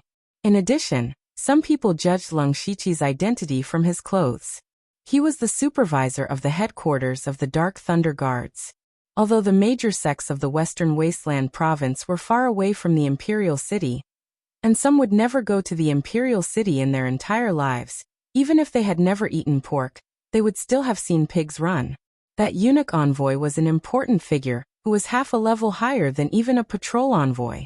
Leng Shiqi came to the Western Wilderness Prefecture with such an identity. It was not an exaggeration to say that he was the king of darkness of the Western Wilderness Prefecture. But when did he become the supervisor of the Imperial eunuch? Only then did some people start to inquire about Leng Shiqi. If they didn't inquire about him, they wouldn't have known. After doing so, they were shocked to find out that Leng Shiqi had such a stormy experience, and had such a terrifying battle record. Now Leng Shiqi had returned to the West Baron Prefecture with so many Dark Lightning Guards. What was he planning to do? For a time, the various sects and forces began to panic. Only the 4 top sects in the Western Wilderness had guessed the purpose of Leng Shiqi's visit, which was to investigate the people who had come to celebrate the Emperor's birthday. These 4 sects also received invitations, but they could only send 2 people at most. When they knew that Leng Shiqi was coming, they immediately recalled all their disciples. All of them either sealed their mountains or went into seclusion, afraid that they would accidentally cause trouble. Not only would they lose the opportunity to meet the sage, but they would also cause endless trouble. Seeing that even the first-rate sects were acting like this, the other sects were even more jittery and cautious. The entire West Desolate County had actually fallen into an extremely rare tranquility, and this was what Leng Shiqi wanted to see. A few days later, Hanzhou City in the West Desolate Province became the most eye-catching place in the entire West Desolate Province. That was because all the Dark Lightning Guards and families in the North region were gathered there. When the Dark Lightning Guards learned that they finally had a backbone, they were naturally very happy. But those families were somewhat trembling with fear. Although they had a cooperative relationship with Leng Shiqi, they had made a fortune together and had made a lot of money over the years. They should have been happy. But Leng Shiqi was really notorious in the North region. In particular, he had easily killed Jidong and destroyed the Wind and Thunder Tower, which made Leng Shiqi's notoriety reach an unprecedented height. Back in the Mist City, he had set up a banquet to eliminate families one by one. Now that he set up another banquet, all the families thought it was a hangmen banquet. But they had to come, and no one dared to refuse. On this day, all the family heads walked into Jinhua Restaurant, the most luxurious restaurant in Hanzhou City. These people were all big shots, but they didn't even dare to breathe heavily in the restaurant. They all sat there in a daze. At noon, Leng Shiqi walked in surrounded by 5 masters of the Gang Spirit realm, including Mr. Huang and Gao Ting. The 6 of them didn't release any spiritual power, but the momentum of the Gang Spirit realm alone made everyone feel suffocated, as if even the air was frozen. Lung Shiqi looked around and found that there were 70 or 80 family heads present. It seemed that the business in the north region was getting bigger and bigger, which also meant that his family was getting richer and richer. I'm very happy that you can come to the banquet, Lung Shiqi said with a smile. In the past, I also set up a banquet and invited some families. Unfortunately, some of them are no longer here. Speaking of this, all the family heads felt a shadow in their hearts. Lung Shiqi saw that everyone was being honest and continued. Actually, I've invited everyone here to discuss something. Speaking of this, he clapped his hands, and immediately hundreds of dark lightning guards came in and stood behind each family head. Everyone felt a chill on their backs, and some of them even trembled, and almost couldn't sit still. Since things were already like this, what was the point of having a discussion? Just do what you want. Don't worry. I know that you often go to the 6 countries of the Western region to do business, and inevitably encounter some dangers on the way. For your safety, I've decided to equip each family with several dark lightning guards to protect you. In this way, the business route will be smooth, and we will naturally earn more. What do you think? When the various family heads heard these words, their thoughts were stirred up. They believed that Lung Shiqi wanted to supervise each and every one of their families. If so, they would be under the surveillance of the dark lightning guards all the time, and completely lose all their freedom. But no one dared to refuse. Zhongcheng, the head of the Zhong family in the Mist City, was the first to stand up and say, Mr. Lu is right. For my lord to be so considerate of us, this lowly one is moved to tears. This lowly one thanks my lord again. With someone taking the lead, the others could only follow suit and say in unison, We'll follow Mr. Lu's instructions. Lung Shiqi nodded with satisfaction. In fact, he didn't want to monitor these families because they were already under the surveillance of the Dark Lightning Guards. He actually wanted to use this method to have the Dark Lightning Guards hide in the caravan and sneak into the 6 countries of the Western region to gather information. This matter was done smoothly, so he turned and left. The family heads all breathed a sigh of relief and unknowingly broke out in a cold sweat. At the same time, in the Dark Lightning Manor in the Western Desolate Province, several people gathered in Yu Ruifeng's study. Now that Yu Ruifeng was at the late stage of unity of heaven and man realm, he didn't look as sharp as before and felt much more peaceful. Beside him were the other 3 great supervisors and his right-hand man Li Hong. They also knew about Lung Shiqi's actions after he came to the Western Desolate Province. Some people were envious of Lung Shiqi, because they had seen him enter the Dark Thunder Guards through the back door with their own eyes when he was only at the spiritual pulse realm. Now Lung Shiqi was in existence that they had to look up to no matter if it was his cultivation or his status. Some people were envious, but of course, there were also people who felt uncomfortable. That person was Duan Chun. He used to be Lung Shiqi's superior, and the two of them even had a conflict. Now that Lung Shiqi had achieved great success, would he come to take revenge on him? He sat on the chair and was a little restless, looking like he wanted to say something but hesitated. Mr. Lu, I have something to say. Duan Chun held back for a long time and finally spoke. Yu Ruifeng said indifferently, Say it. Duan Chun stood up and said, Mr. Yu, we've worked together for many years and you know me well. I've always been straightforward. Even if Lu Xingji is an imperial eunuch and has the deep trust of Supervisor Gao, you are the patrol envoy of the Western Desolate Province. Furthermore, we are the ones in charge of investigating the identity of all the guests. But when Lu Xingji came to the Western Desolate Province, he didn't come to see you first. Instead, he went to Hangzhou City and acted like a tyrant. Now, his fame is great and all the sects in the Western Desolate Province fear him. I'm afraid that people only know him as Lu Xingji and not you, Mr. Yu. Chapter 620. Duan Chun said a lot, but after he finished, the study was silent. No one spoke again. Duan Chun felt a little embarrassed. He looked at Yu Ruifeng and found that Yu Ruifeng's eyes were half closed as if he was about to fall asleep. Duan Chun didn't understand. He felt that what he said was true. Why did Yu Ruifeng have such a reaction? This was not the same Yu Ruifeng he knew before. Yu Ruifeng raised his eyelids. Finished? Duan Chun said subconsciously, Yes, I'm finished. If you're finished, you can leave. I've been very busy recently. Yu Ruifeng ordered the guests to leave, and the 3 people in the room bowed and left. Coming to the courtyard, Duan Chun pulled Li Hong and said, Lord Li, what I said just now is true. Why didn't Lord Yu react at all? Li Hong sneered, Lord Duan, how long has it been since Lu Xingji joined the Dark Thunder Guard? You and I have both seen it, especially since he was once your subordinate. Now that he has soared to the sky, I can understand that Lord Duan is a little uncomfortable, but you forgot one thing. What is it? Li Hong leaned closer and said, Lu Xingji came with an extremely important mission, and it was Lord Yu who took the initiative to apply to headquarters to transfer people to help us. He even handed over the power to Lu Xingji. What does this mean? Lu Xingji can take your head with a word, but you still dare to slander him. I really don't know if you're bold or too straightforward. Duan Chun suddenly felt like he had fallen into an ice cellar. He was indeed unhappy when he saw his subordinate jump to become his immediate superior, which was why he said those words. Now it seemed that he was indeed a little inconsiderate.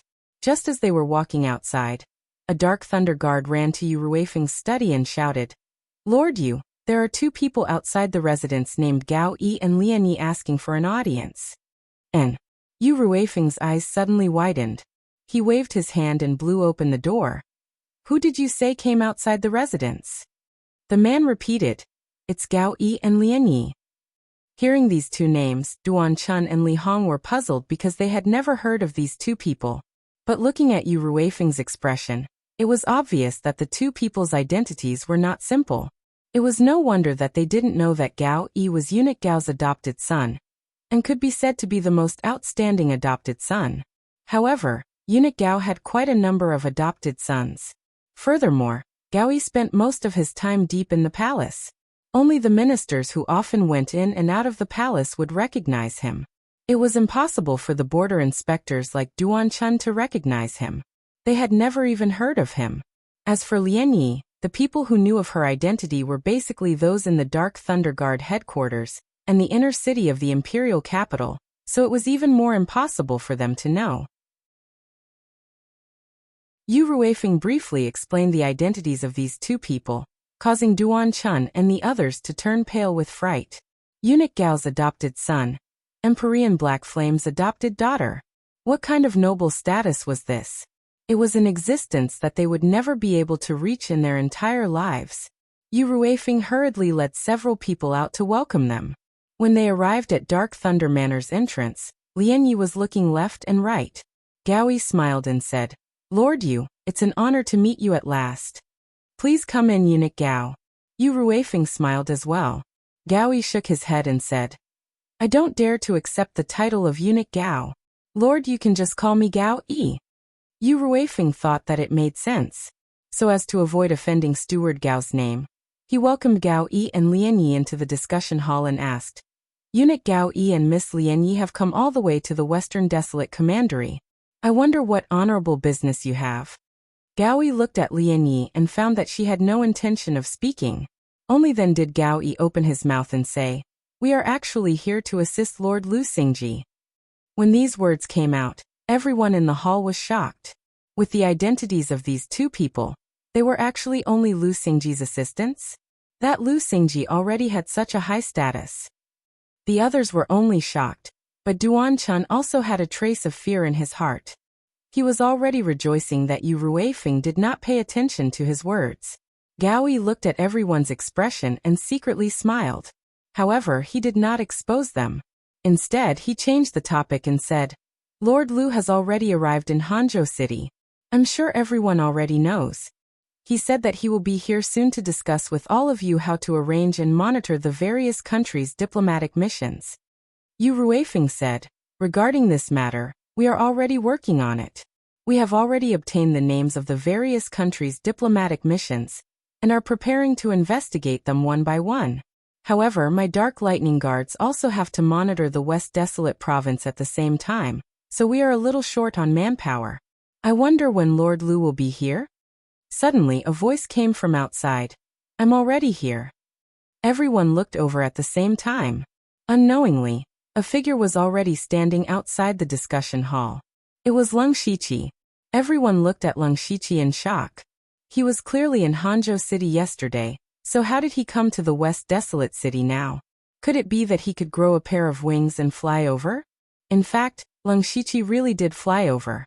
Hanzhou City was less than 1,000 miles away from the West Desolate City. He used the fate skill to teleport over and followed Lian Yi and the others to the West Desolate City. The moment Leng Shiqi arrived, Yu Ruifeng's face was instantly filled with joy. Lord Lu, you're finally here.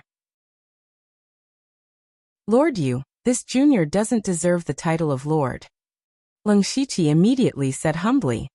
You are now the eunuch envoy, so you are definitely worthy of the title. Let's not talk about this anymore, come in and take a seat. Yu Ruifeng was very enthusiastic.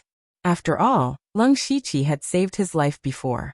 Leng Shiqi sat beside Yu Ruifeng and said, Lord Yu, I heard that you have obtained the names of the various countries' diplomatic missions? That's right, it's here. Take a look. Yu Ruifeng took out a report. Leng Shiqi opened it and looked at the Zhulugua.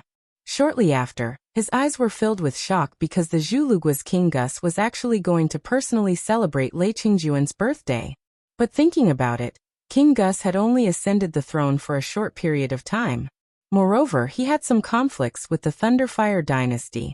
Leng Shiqi guessed that King Gus wanted to use this birthday celebration to hug the thighs of the Thunderfire dynasty and stabilize his position on the throne. Leng Shiqi inwardly said, since Gus is going to personally come to the Thunderfire dynasty, then the Zhulugua will be like a dragon without a head. This might be an opportunity for me. Back then, when he was in the Zhulugua, Leng Shiqi had also left behind a few backup plans for the future. Now that Leng Shiqi's strength and influence were incomparable to the past, it was time for him to start making arrangements for that matter. He immediately said, although the 6 countries of the West regions are small countries, we cannot let down our guard. I have already used some of my family's channels to arrange for people to infiltrate the various countries, but even so, I am still somewhat worried. Therefore, I have decided to personally make a trip. Chapter 621. Yu Ruifeng frowned. You want to go to the 6 Western countries? Yes. Leng Shiqi nodded. Instead of waiting for those envoys to enter the country, it's better to take the initiative. To be honest, I have a secret technique that allows me to travel hundreds of miles in a day.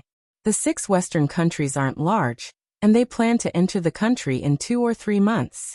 With this time, I can go to all the 6 Western countries. At that time, I'll need Lord Yu to preside over the situation in the Western Desolate Province. Yu Ruifeng also hesitated. Leng Shiqi was supposed to be in charge of this mission, but Leng Shiqi had to investigate the background of the members of the diplomatic mission by himself. Not only would he be extremely tired from running back and forth between the 6 countries of the Western region, but he would also be in great danger. After all, not everyone in the 6 Western countries had a good relationship with the Thunderstorm dynasty. If Leng Shiqi's identity was exposed, he might really be left there. If Leng Shiqi really had an accident, how would Yu Ruifeng explain it to Eunuch Gao? Leng Shiqi smiled. Lord Yu, don't worry. I cherish my life very much. I'm just going to scout for information. I won't do anything too dangerous. When he saw Leng Shiqi being so certain, Yu Ruifeng could only agree. Since it's like this, I'll have to trouble Lord Lu. But I must hold a grand banquet tonight to welcome Lord Lu, Eunuch Gao Yi, and Miss Lian Yi. The next day, Leng Shiqi left the Western Desolate Province alone and headed for the Zhulu country. With his speed, it only took him 3 or 4 days to reach the Zhulu country. At this moment, he was standing at the foot of a mountain, holding a piece of information in his hand and reading it with great interest. Before coming to the Zhulu country, he had obtained some information from the Dark Thunder Guards and the Blood Garment Pavilion. He was currently reading about a new power in the Zhulu country in recent years, the Buddhist sect. The Buddhist sect was a very special power because it didn't focus on cultivating the cultivation of its disciples. Instead, it preached Buddhist scriptures. There was a reason why it was still called a power. Zhulu country wasn't rich to begin with. Adding on the fact that many people had died during the transfer of the throne 2 years ago, the people were in a state of panic. This made the situation even more difficult. Coincidentally, the Buddhist sect appeared at this time. The disciples of the Buddhist sect were all as benevolent and charitable as Lung Shiqi remembered them to be. Very quickly, they gained quite a bit of fame in the Zhulu country. Moreover, Buddhist sects didn't have any requirements for talent when accepting disciples. As long as one had good intentions, they could join. Gradually, they attracted more and more people. Of course, most of them were poor people. However, there were also many spirit cultivators who would take the initiative to join, ranging from the spirit astral realm to the spirit gathering realm, so it could be considered a force. Along the way, Lung Shiqi occasionally saw a few Buddhists. Most of them were not different from the impression he had in his previous life. He even felt an inexplicable sense of familiarity. And the founder of this Buddhist sect was Tuding. Actually, Lung Shiqi was also quite surprised. When he gave the Buddhist scriptures to Tuding, it was just a casual act. He never thought that Tuding would be able to reappear in this world. The reason why he came here was because of the 3 favors that Tuding owed him. If Lung Shiqi wanted to complete his plan in Zhulu country, Tuding's strength was indispensable. Especially now that Buddhism had appeared, Tuding wasn't just a powerful force, he also had a lot of people's hearts. This was extremely important to his future plans. Senior Tuding has truly given me a pleasant surprise. Lung Shiqi muttered, then walked up the mountain peak. On the mountain path, there were a few monks and pilgrims who came to offer incense. The people here were not small. However, most of these people were thin and sallow. It was obvious that their days weren't good. When he reached the peak, he saw an irregular temple. As soon as he appeared, a loud Buddhist chant came from the temple. Umitba, a kind person has come from afar. This old monk has failed to welcome you. In an instant, the entire temple was covered in a layer of faint Buddhist light. All of the Buddhist disciples and pilgrims immediately knelt on the ground and chanted. Tuding wore a kasaya and walked out with a face full of glory. Little friend Lu, long time no see. Lung Shiqi looked at the current Tuding and felt a trace of absent-mindedness. It was as if he saw a Buddhist light behind Tuding's head that was like a sun. What made him feel even more strange was that Tuding's aura was very strange. Lung Shiqi had interacted with many Heaven Man Realm and Heaven Origin Realm experts. However, Tuding's aura seemed to be above Heaven Man Realm, but it wasn't Heaven Origin Realm. Then what was Tuding's cultivation level? However, Lung Shiqi wouldn't ask about someone's cultivation level. He cupped his hands and said, Senior Tuding, it has indeed been a long time. Umitba, this old monk is no longer a person of the secular world. Senior or not, it doesn't matter. Senior's transcendence is admirable. Seeing that you created the Buddhist sect to help the world. Why don't I call you Master Buddha Tuding? Lung Shiqi said with a smile. This old monk doesn't dare. Lung Shiqi shook his head and said, Since you have transcended the world, why do you care about a title? Tuding was stunned for a moment, then he laughed. Haha, this old monk has been thinking too much. Little friend, you are right. Little friend, please come in. After the 2 of them sat down, Tuding said with emotion, The Buddhist scriptures that little friend left behind can be said to be the world's most precious treasure. It contains the highest Buddhist principles. The more this old monk studies it, the more I feel like a frog at the bottom of a well. Every Buddhist scripture is like a boundless world. I'm afraid this old monk won't be able to study it thoroughly even if he studies it for his entire life. Actually, Lung Shiqi had also read those Buddhist scriptures, but they were simply heavenly scrolls. He couldn't understand anything. He also didn't know how Tuding could see such profound things. Of course, he still followed his memories from his previous life and started to chat with Tuding. Occasionally, the golden sentences that came out would make Tuding sigh. Until night time, when Lung Shiqi's stomach was completely drained of ink, he finally explained his purpose for coming. Master Tuding, this junior actually came this time to ask for a favor. Tuding revealed an as expected smile and said, Little friend came from the western desolate province. Naturally, you have an important matter. Little friend, please speak. Lung Shiqi pondered for a moment, then first asked, May I ask what Master Tuding's current cultivation level is? Speaking of this, Tuding also had a somewhat doubtful expression. According to the system of spirit cultivation, this old monk has been studying Buddhism for the past 2 years and has comprehended many cultivation methods and spirit techniques. I'm even able to communicate with the power of heaven and earth. Normally speaking, this is already considered the sky origin stage.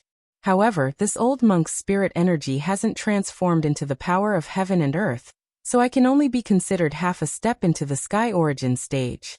This is also something this old monk has been very doubtful about.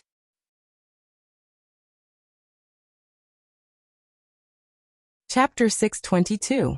After hearing Tu Deng's words, Leng Shiqi didn't know what to say. What did he mean by comprehending a lot of martial arts and spiritual techniques? What did he mean by communicating with the power of heaven and earth? He made it sound as if it was as simple as eating and drinking. Fortunately, Leng Shiqi could confirm that Tu Deng's current strength was definitely above the unity of heaven realm. With such a powerful combat force to use, his plan had a higher chance of succeeding. However, what made Leng Shiqi even more curious was what kind of spiritual technique Tu Deng had comprehended. One had to know that Tu Deng had comprehended it from those Buddhist scriptures, so it was definitely related to Buddhism. To be honest, Leng Shiqi was a little tempted. He asked curiously, "Master Tu Deng, if this junior is so bold, I wonder what kind of spiritual technique you have comprehended from those Buddhist scriptures?" Tu Deng didn't say anything.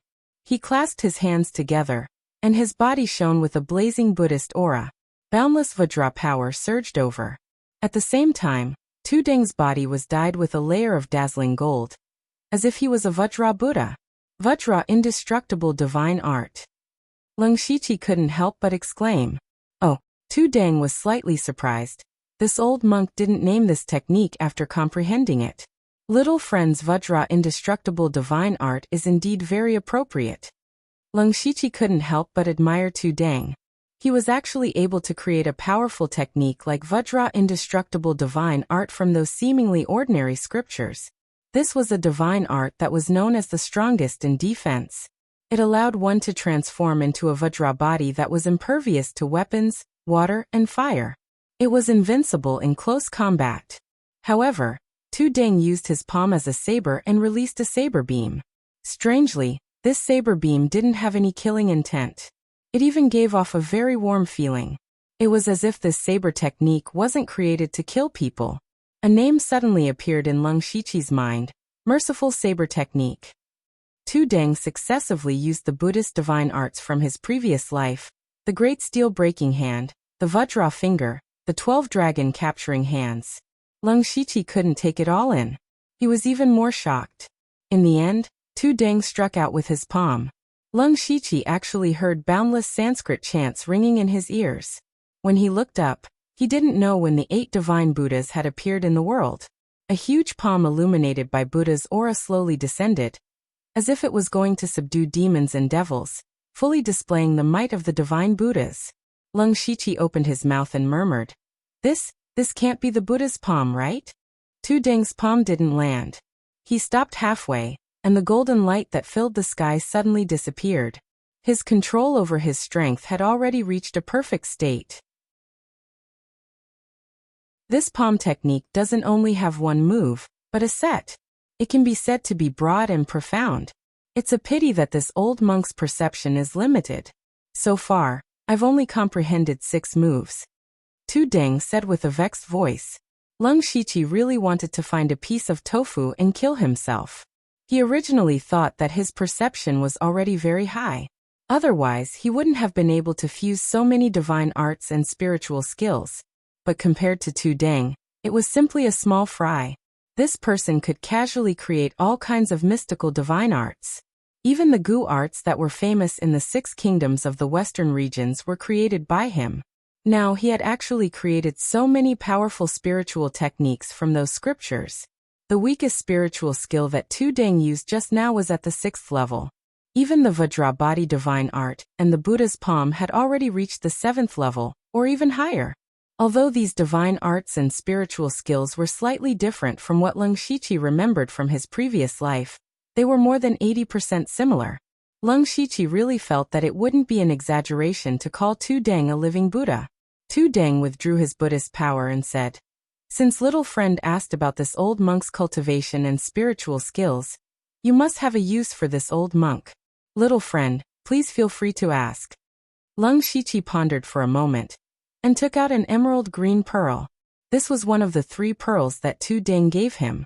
As long as he took out this pearl, Tu Deng would do 3 things for Leng Shiqi. This junior wants to ask Great Master Tu Deng to pass these divine arts and spiritual skills to this junior. Leng Shiqi stated his request. What surprised him was that Tu Deng shook his head. You're too polite, little friend. These techniques were all comprehended from your scriptures. They belong to you in the first place, so it's only right for me to pass them to you.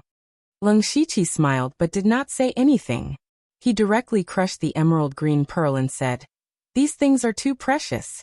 This junior cannot take them for free." You fine little friend Lu is indeed a sentimental person. This old monk admires you. Tu Deng took out a jade slip as he spoke. This contains all the divine arts and spiritual skills that this old monk has comprehended in the past few years. Little friend Lu, keep it well. Phew. Leng Shiqi took the jade slip. His breathing could not help but become heavy. The things inside were enough to make many spirit cultivators fight to the death. Especially the Vajra unbreakable divine art and Buddha's palm. They could directly increase Leng Shiqi's strength. Furthermore, the Buddhist divine arts could suppress demons and devils. They were the nemesis of all demons and ghosts. Adding on the pure gold earth dragon flames on his body, if he met a devil cultivator in the future, it would be a powerful weapon. Following that, Leng Shiqi took out a second pearl and said, "This junior has a presumptuous request. I would like to invite Grandmaster to join my faction." Tu Deng frowned when he heard that. It's not that this old monk does not want to agree. It's just that this old monk has no other thoughts. I only want to do my best to help others. I don't want to be involved with any other factions. Leng Shiqi smiled and said, "Grandmaster, please let this junior finish. Although my faction is called a faction, it is actually just a loose organization. To tell you the truth, there are only 2 people in the faction. This junior can guarantee that it will not cause any trouble for Grandmaster." Tu Deng hesitated for a moment, then nodded and said, "That's fine. This old monk agrees." Hearing that, Leng Shiqi's face lit up. To be able to rope in a great expert like Tu Deng, who was also a great expert with superb comprehension, this was too profitable for him. At the same time, a system notification appeared in front of his eyes. "Do you want to invite Tu Deng to join Underworld?" "Yes." Soon after, a mark entered Tu Deng's body. Leng Shiqi observed with rapt attention, but Tu Deng did not notice it at all. At this moment, Leng Shiqi suddenly had a thought. He wanted to bring Tu Deng into Underworld to take a look. Since Tu Deng was already a member of Underworld, he would have to go in sooner or later. He said, "Grandmaster Tu Deng, since you are already a member of a faction, this junior can make some things clear. My faction is called Underworld. Not long ago, this junior obtained a secret realm as the foundation of my faction. I wonder if Grandmaster is willing to go in and take a look?" "Secret realm?" Tu Deng was very surprised. "Young friend, you actually obtained a secret realm. You are truly blessed. Grandmaster, don't resist." After saying that, Leng Shiqi placed his hand on Tu Deng's shoulder. With a thought, he brought Tu Deng into Underworld.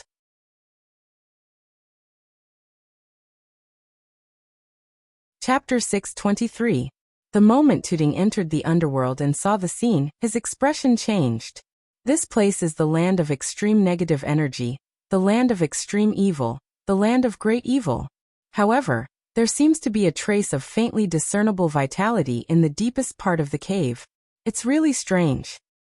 This junior was also extremely shocked when he obtained this mystic realm. "Grandmaster, please follow me," Leng Shiqi said as he led Tu Deng to the gates of hell. Tu Deng looked at the words gates of hell and frowned deeply, but he didn't say anything. However, when they walked through the Yellow Springs Road and stepped onto the Bridge of Helplessness, Tu Deng suddenly exclaimed when he saw more than 1,000 souls. "Are these human souls?" Before Leng Shiqi could explain, a ghostly figure flashed and 2 pitch-black chains lashed out like whips. Leng Shiqi immediately shouted, "Li Gui, back down." The ghostly figure suddenly paused and bowed deeply to Leng Shiqi before retreating. Tuding looked at all of this in a daze, especially that Li Gui. He actually couldn't tell what Li Gui was. It was neither human nor ghost. It seemed to be alive but also lifeless. Leng Shiqi explained half-truthfully. Grandmaster, this junior discovered that as long as someone dies near me, their soul will be sucked into this place. However, I don't know why. The person just now was an anomaly among these souls. I have already subdued him. This is the first time this old monk has seen something so strange in this mystic realm. However, when I saw these souls staying here in a daze, this old monk felt uneasy. According to what this junior knows, there are many soul-purifying techniques in Buddhist scriptures. I believe Grandmaster will figure it out sooner or later. When that happens, the souls in the underworld will be reborn, said Leng Shiqi. Tuding said in realization. That's right. This old monk has some impression of it, but this old monk has never thought in this direction. It turns out that not only do living people need to be purified, but the souls of dead people also need to be purified. Amitabha, this is this old monk's sin. He put his palms together and chanted the name of Buddha. Suddenly, a golden light soared into the sky from the mysterious Fengdu necropolis. It was very eye-catching in the dark underworld. Leng Shiqi and Tu Deng looked over at the same time. They both felt a familiar aura from it. It was also an aura that should not exist here. Buddhist power. Just as the two of them were confused, the golden light arrived in the blink of an eye, bathing Tu Deng in it. At the same time, the sky above the underworld trembled, and a mysterious voice seemed to come from the underworld. Conferred, Xitigarbha. Xitigarbha. Leng Shiqi was shocked. Or rather, he was pleasantly surprised. He didn't have any other intentions when he brought Tu into the underworld, but he didn't expect that he would be able to trigger the mysterious Fengdu necropolis and obtain the title of Xitigarbha. Calm and unmoving like the earth, quiet and deep like a hide-and-seek. Xitigarbha Bodhisattva was a figure with a transcendent status in the underworld. He had made a vow that he would not become a Buddha until hell was empty. He had vividly displayed the great compassion and perseverance of Buddhism. From Leng Shiqi's point of view, Tuding did indeed have such an attitude. Buzz. A statue of Xitigarbha Bodhisattva stood majestically, almost filling the entire space of the underworld. Then it suddenly shrank and was sucked into Tu Deng's body. Tu Deng's body was emitting a faint Buddhist light. There was no sorrow or joy in his eyes. He had no thoughts of life. After a long while, he gradually returned to normal. He was also a little dazed, as if he had a slight headache. What happened just now? Why is there so much information in my mind? Leng Shiqi's mouth twitched slightly. When he entered the underworld for the first time, he had clearly become the Fengdu necropolis emperor of the Bein. But why didn't he have such an earth-shattering phenomenon? He even began to wonder if he was the master of the underworld. He could only say, this junior is also not very clear. Perhaps there is some mysterious inheritance in this arcane realm. It seems that Master Tu Deng is the one with great fortune. This junior congratulates you. To be able to encounter such a great fortuitous encounter at my age, but this is all thanks to little friend Lu. Tu Deng bowed slightly to Leng Shiqi. Leng Shiqi hurriedly supported Tu Deng and said, Master Tu Deng is too serious. I see that Master's condition is not very good. Let's go back first. All right. The two of them left the underworld. Leng Shiqi continued, Master, this junior actually planned to ask for Master's help this time, but not now. It's fine. When little friend Lu needs help, you can come here at any time. If that's the case, this junior will thank you in advance. Master, please rest. This junior will take his leave. Leng Shiqi's main purpose of coming here was to confirm if Tu Deng was here, and what his cultivation realm was like. He obtained some Buddhist cultivation techniques, and invited Tu Deng into the underworld on the spur of the moment. However, they had given him many unexpected surprises. Since the matter was settled, it was time for him to leave. Even though he was very curious about what Tu Deng obtained, he still had many important things to do. He really could not wait.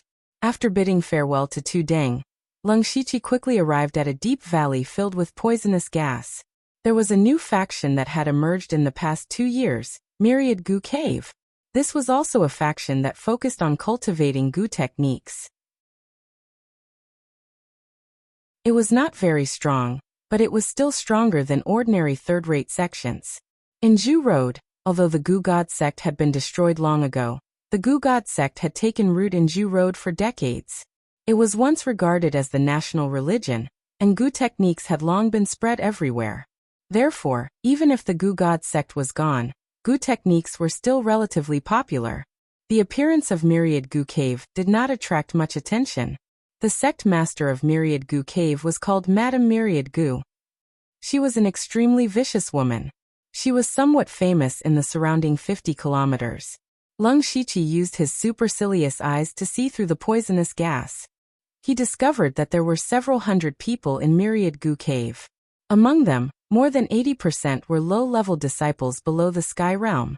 There were only a dozen Spirit Pulse Realm cultivators. As for the Spirit Aperture Realm, there were only 2. One of them was at the Spirit Aperture Realm initial stage, while the other was at the Spirit Aperture Realm late stage. This person cultivated the Myriad Gu Spirit Devouring technique. Then, this person's identity was clear. She was the former Princess Ka Luo. Lung Shiqi muttered to himself. I didn't think that the naive Princess Ka Luo would actually create a decent sect. It seems that the power of revenge is indeed very strong. In a sealed secret room in Myriad Gu Cave, Princess Ka Luo, who was disguised as a woman, was cultivating Gu techniques. The entire secret room was filled with all kinds of Gu worms. But all of a sudden, all of the Gu worms scattered as if they had encountered heaven and earth. Princess Ka Luo suddenly opened her eyes. She was startled at first, but immediately calmed down.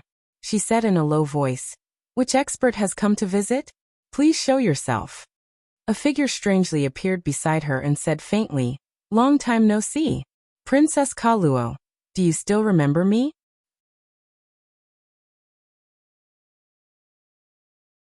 Chapter 624. Hearing this familiar voice, Princess Carol whispered in disbelief, "It's you?" Lung Shiqi did not disguise himself as Zuochuyu this time. Instead, he came in with his original appearance, so Princess Carol did not dare to confirm it immediately. "Yes, it's me. This is my original appearance," Lung Shiqi said indifferently. For the current Lung Shiqi, there was no need to hide his identity in front of some people. On the contrary, it would be easier to get things done by directly revealing his identity. Princess Carol also noticed that Lung Shiqi was wearing the Dark Thunder Guard's uniform. She asked in surprise, "You're from the Dark Thunder Guard?" Lung Shiqi nodded and said, "Dark Thunder Guard Headquarters Eunuch Lung Shiqi, as well as the West and North Desolation Prefecture's Great Supervisor, greets Princess Carol." Princess Carol had stayed in the Thunderblaze dynasty for a period of time. She knew the identity of the Great Supervisor. He was also a supervisor. Although she had never heard of any eunuch, as long as he was related to the Dark Thunder Guard headquarters, he was definitely not an ordinary person. She had also guessed Lung Shiqi's true identity. She thought that he would be from the Starfall dynasty, but she never dreamed that the person secretly helping her would be a member of the Thunderblaze dynasty's Dark Thunder Guard. "So you're Lu Xingji." Now that she thought about it, everything this person said back then was simply a lie. Lung Shiqi saw that Princess Carol was unhappy and immediately said with a smile, "Princess Carol, please don't blame me. Back then, my cultivation was low and my words carried little weight. I had to be careful. Now that I've come to see you with my true identity, it's my greatest sincerity." "Enough. If you have something to say, just say it." Princess Carol had matured a lot in the past 2 years. However, she knew that she could not outsmart Lung Shiqi, so she simply spoke frankly. Lung Shiqi asked back, "I want to ask your highness first. Do you still want to take back the throne of Zhu Lu and avenge the late king and queen?" Princess Carol immediately gritted her teeth and said, "Of course I do. I even dream of it. Do you know how I spent the past 2 years?" "Your highness, this is only a temporary forbearance. I came this time to tell you that the strength we have accumulated is not weak," Lung Shiqi said, but he immediately changed the topic. "But it's still not enough to take down Gus." In fact, when Lung Shiqi destroyed the Gu God sect and accidentally found Princess Carol, He had a crazy idea in his heart, and that was to enter the Zhulu kingdom. This idea seemed absurd, but it had always been Leng Shiqi's plan. First of all, he persuaded Princess Carol to come. He had a good reason to do so. That way, the Sky Origin Stage cultivators in the Zhulu country's Hall of Worship wouldn't be alerted. Although the current Myriad Gu Cave's strength was mediocre, Leng Shiqi had Princess Carol nurture her own faction not because he expected her to provide much fighting power. Instead, he wanted Leng Shiqi's own people to hide in 10,000 Gu Cave. Even if the experts in the Hall of Consecration would not interfere, Prince Gus had a large number of troops, and it was unrealistic for him to attack the palace directly. Therefore, there must be a spy. That spy was Elder Chuli. According to Leng Shiqi's information, Chuli had been under house arrest after Gus ascended to the throne. In the past 2 years he had been trying to weaken Chuli's influence. However, Chuli had been an elder for decades. He had too many disciples. Even if Prince Gus kept weakening him, he still had a lot of power. More importantly, Sang Hutong had planted a mind-controlling Gu in Chuli. Now, the control of the mind-controlling Gu had fallen into Leng Shiqi's hands. This meant that Leng Shiqi could completely control Chuli. As long as he controlled Chuli and cooperated with him at the right time, it was very likely that a large number of experts would be quietly sent into Yunwu City, and they could start a war at any time. Moreover, Chuli was highly respected. As long as he stood out to support Princess Carol, there would be no more objections. Then the matter would be settled. However, Leng Shiqi said to Princess Carol that he still needed a little more. The only thing he lacked was strength. He didn't worry about the top fighting power. With Tooting's strength he could definitely kill Gus. What he lacked most now was the backbone of Gang Spirit Realm. As an inspector, he had several Gang Spirit Realm experts in his hands. However, he couldn't take those inspectors to plot against Zhulu State, so he couldn't use the Dark Thunder Guards. In Leng Shiqi's original plan he was going to use the people of the Blood-Robed Pavilion, but now he didn't think so. The Blood-Robed Pavilion wanted to break the shackles of thousands of years, and didn't want to be controlled by others, so he came up with the Blood Seed Plan. Leng Shiqi was also working hard to carry out the Blood Seed Plan, but in the process, with the growth of his strength and influence, he gradually had his own ideas. If the Blood Seed Plan failed or was exposed in advance in the future, he had to pave a way for himself. Therefore, he couldn't use the people of the Blood-Robed Pavilion. In this way, he could only use the Mansion of the Underworld. There were only 3 members of the Mansion of the Underworld now, but both he and the Delta Origi were far more powerful than their cultivation realms. Besides, he was not in a hurry to take over Zhulu State. After a period of growth, he believed that the strength of him and the Delta Origi would grow rapidly, and he would also continue to recruit some members of the Mansion of the Underworld. Perhaps one day in the future, the Mansion of the Underworld would also become a top force that would scare people. This was Leng Shiqi's plan. However, when Princess Carol heard Leng Shiqi say that it was almost done, her face suddenly turned cold and she said, "Then what you said is the same as not saying anything?" Leng Shiqi did not directly answer Princess Carol.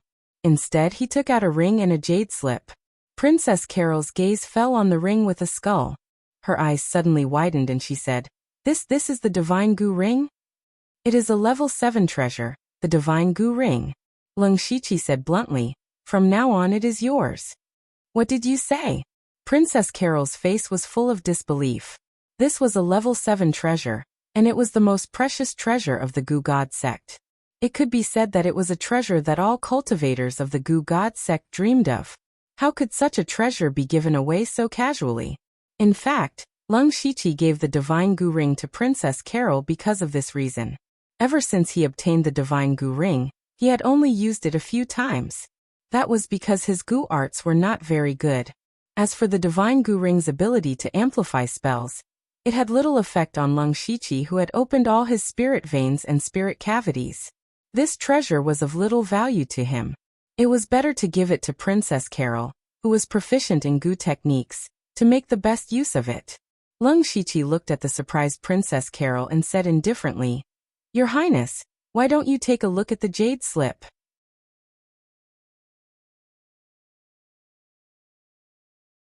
Chapter 625. Princess Carol still hadn't recovered from the shock of the divine goo ring. After hearing this, she subconsciously picked up the jade slip and probed it with her spiritual power. Inside it was the complete 10,000 goo spirit devouring technique. She suddenly felt a wave of dizziness in her mind, and she even began to wonder if she was dreaming. Lung Shiqi had given Princess Carol a part of Sanghutong's goo refining experience, and she had used it as the foundation to cultivate a large number of rare goo worms, which attracted many spirit cultivators to join the 10,000 goo cave. Unfortunately, Princess Carol was somewhat lacking in cultivation methods because she only had the first half of the 10,000 goo spirit devouring technique, which was only enough for her to cultivate to the peak of the spirit aperture realm. Now that she was at the late stage of the spirit aperture realm, she had been worrying about cultivation methods recently. Lung Shiqi's complete version of the 10,000 goo spirit devouring technique could be said to be timely rain. Moreover, the 10,000 goo spirit devouring technique was an 8th rank cultivation method, especially for those who cultivated goo. Even if someone exchanged it with a 9th rank cultivation method, she wouldn't be willing. Princess Carol's eyes were almost overflowing with light. It was obvious that she wanted it very much.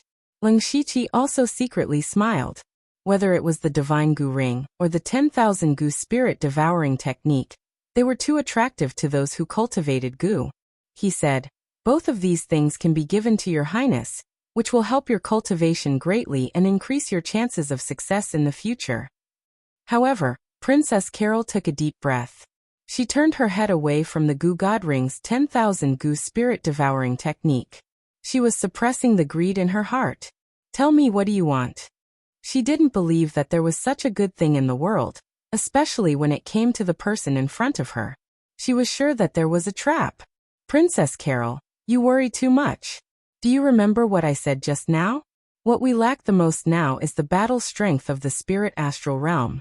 I believe that with the complete 10,000 goo spirit devouring technique and the divine goo ring, your highness will be able to break through to the spirit astral realm soon. This is good for both you and me," Lung Shiqi said very generously. Princess Carol sneered. "Nice words, but I won't believe a single word. Just tell me the truth." Lung Shiqi was slightly stunned. Everything he said was true. Why did Princess Carol have such a reaction? Could it be that no one believed the truth these days? Actually, he could only blame himself for this. He had once caused Princess Carol quite a bit of trouble. As the saying went, a fall into the pit, a gain in one's wit. This Princess Carol was no fool. Lung Shiqi thought quickly and said, "Sure enough, I can't hide anything from your highness. I said that when your highness took back the throne, you would join my force. Now, I am willing to use the divine poison ring and the 10,000 poisonous spirit devouring technique to let your highness join in advance." Hearing Lung Shiqi's conditions, Princess Carol's expression showed that she had expected it. Lung Shiqi didn't know whether to laugh or cry. He continued, "My faction doesn't have any powerful restraints. You are still you. It's just that matter is getting closer and closer. It's necessary for us to establish the necessary trust, isn't it?" Princess Carol suddenly showed hesitation. Lung Shiqi was not in a hurry. He stood by the side and waited slowly. Finally, Princess Carol looked at the divine poison ring and the 10,000 poisonous spirit devouring technique. She gritted her teeth and said, "I agree." Lung Shiqi looked at the system notification before him. The first condition for Underworld's upgrade had been completed. Lung Shiqi said, "Very good." "Ha. That's it," Princess Carol said with some astonishment. "Princess Carol, what else do you want? Shouldn't there be some kind of ceremony or token or something?" Speaking of this, Lung Shiqi had never thought about it. After all, he had the system. As long as he agreed to let others join the underworld, it would be fine. Therefore, he really didn't have any identity token or anything like that. This would lead to the members of the underworld not knowing that the other party was one of them even if they met face to face. However, Lung Shiqi thought about it and felt that this might not be a bad thing. It would be good for the members of the underworld to keep their identities a secret. In this way, no one in this world except him would know the true identity of all the members of the underworld. This would also ensure the secrecy of the underworld to the greatest extent. Thinking of this, Leng Shiqi said, "Our faction is called the Underworld. It's a relatively free force. Or rather, it's more appropriate to call it an organization. All members of the Underworld will keep their identities a secret. We're just taking what we need, that's all." However, Leng Shiqi had no intention of bringing Princess Carol into the Underworld because he couldn't trust her too much yet. Although he could decide Princess Carol's life and death at any time, he couldn't guarantee that she wouldn't spread the news about the Underworld. This was the difference between her and Delta Origi and Tuden. This Underworld is very special. Princess Carol originally thought that she would be tied to a pirate ship from now on, but now it seemed that she was thinking too much. Leng Shiqi pushed the Goo God ring and Goo God devouring technique forward and said, "Now, Your Highness, can you accept these items?" This time, Princess Carol didn't refuse. She took the 2 items and put them away like they were priceless treasures. She said, "I won't take these items for free. I will do my best to cultivate and nurture my faction. At the same time, I will also secretly contact my original clan relatives and more or less win over some people's support. I won't drag you down." "That's good. We can put this matter aside for now. Your Highness, please help me take a look at this list," Leng Shiqi said and took out a name card. It recorded the name list of the Zhulu Kingdom's envoy group that was going to the Thunderfire Dynasty's birthday celebration. There were about 40 to 50 people. Princess Carol opened it and saw some familiar names. She asked in confusion, "What's wrong with these people?" To be honest, the Thunderfire Dynasty's emperor will be holding his 70th birthday half a year later. These are the people who will be going. Your Highness, please take a look and see if there's anyone with an unclean background. Leng Shiqi didn't hide anything. This matter would spread in Zhulu Kingdom in the near future. Princess Carol had been a princess for a long time, and should be quite familiar with the officials. Letting her take a look would be more useful than having a group of Dark Thunder Guards investigate for a few months. She carefully looked again. Every time she saw a name, she would more or less pause as if she was recalling something. After an hour, she said, "Most of the people here are still important officials from before. There's no problem. There are also a few that I don't recognize. They should be Gus' new confidants.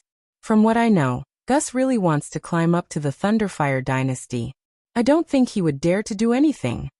Leng Shiqi thought so too. Zhulu Kingdom and Beilu Kingdom were both vassals of the Thunderfire Dynasty. They wouldn't do anything. The focus was on the other 4 small kingdoms, especially the Golden Tribe Kingdom and Tuoba Kingdom that were close to the Starfall Dynasty. "Since that's the case, I'll be leaving."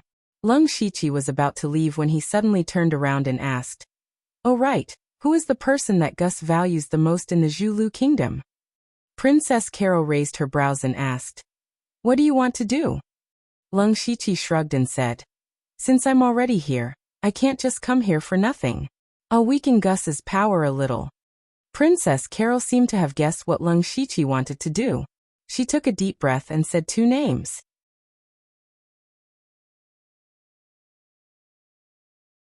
Chapter 626. Leng Shiqi came to the Zhu Road Kingdom's imperial city again after 2 years. 2 years ago, he came with Yu Ruifeng to hold the emperor accountable. At that time, he was just an insignificant person who thought he was just going through the motions. But now he did come with a bold idea, which was to assassinate the important ministers of the Zhu Road Kingdom, Keith and Dale. Keith was a close relative of King Gus, and was in charge of the imperial guards in the imperial city, just like when Gus was still a prince. As for Dale, he was the current elder of the kingdom, and was in charge of many civil officials. Both of them were promoted after Gus ascended to the throne, and could be said to be Gus's most trusted and closest people. At this time, Gus had already set off for the Thunderstorm Dynasty with his division.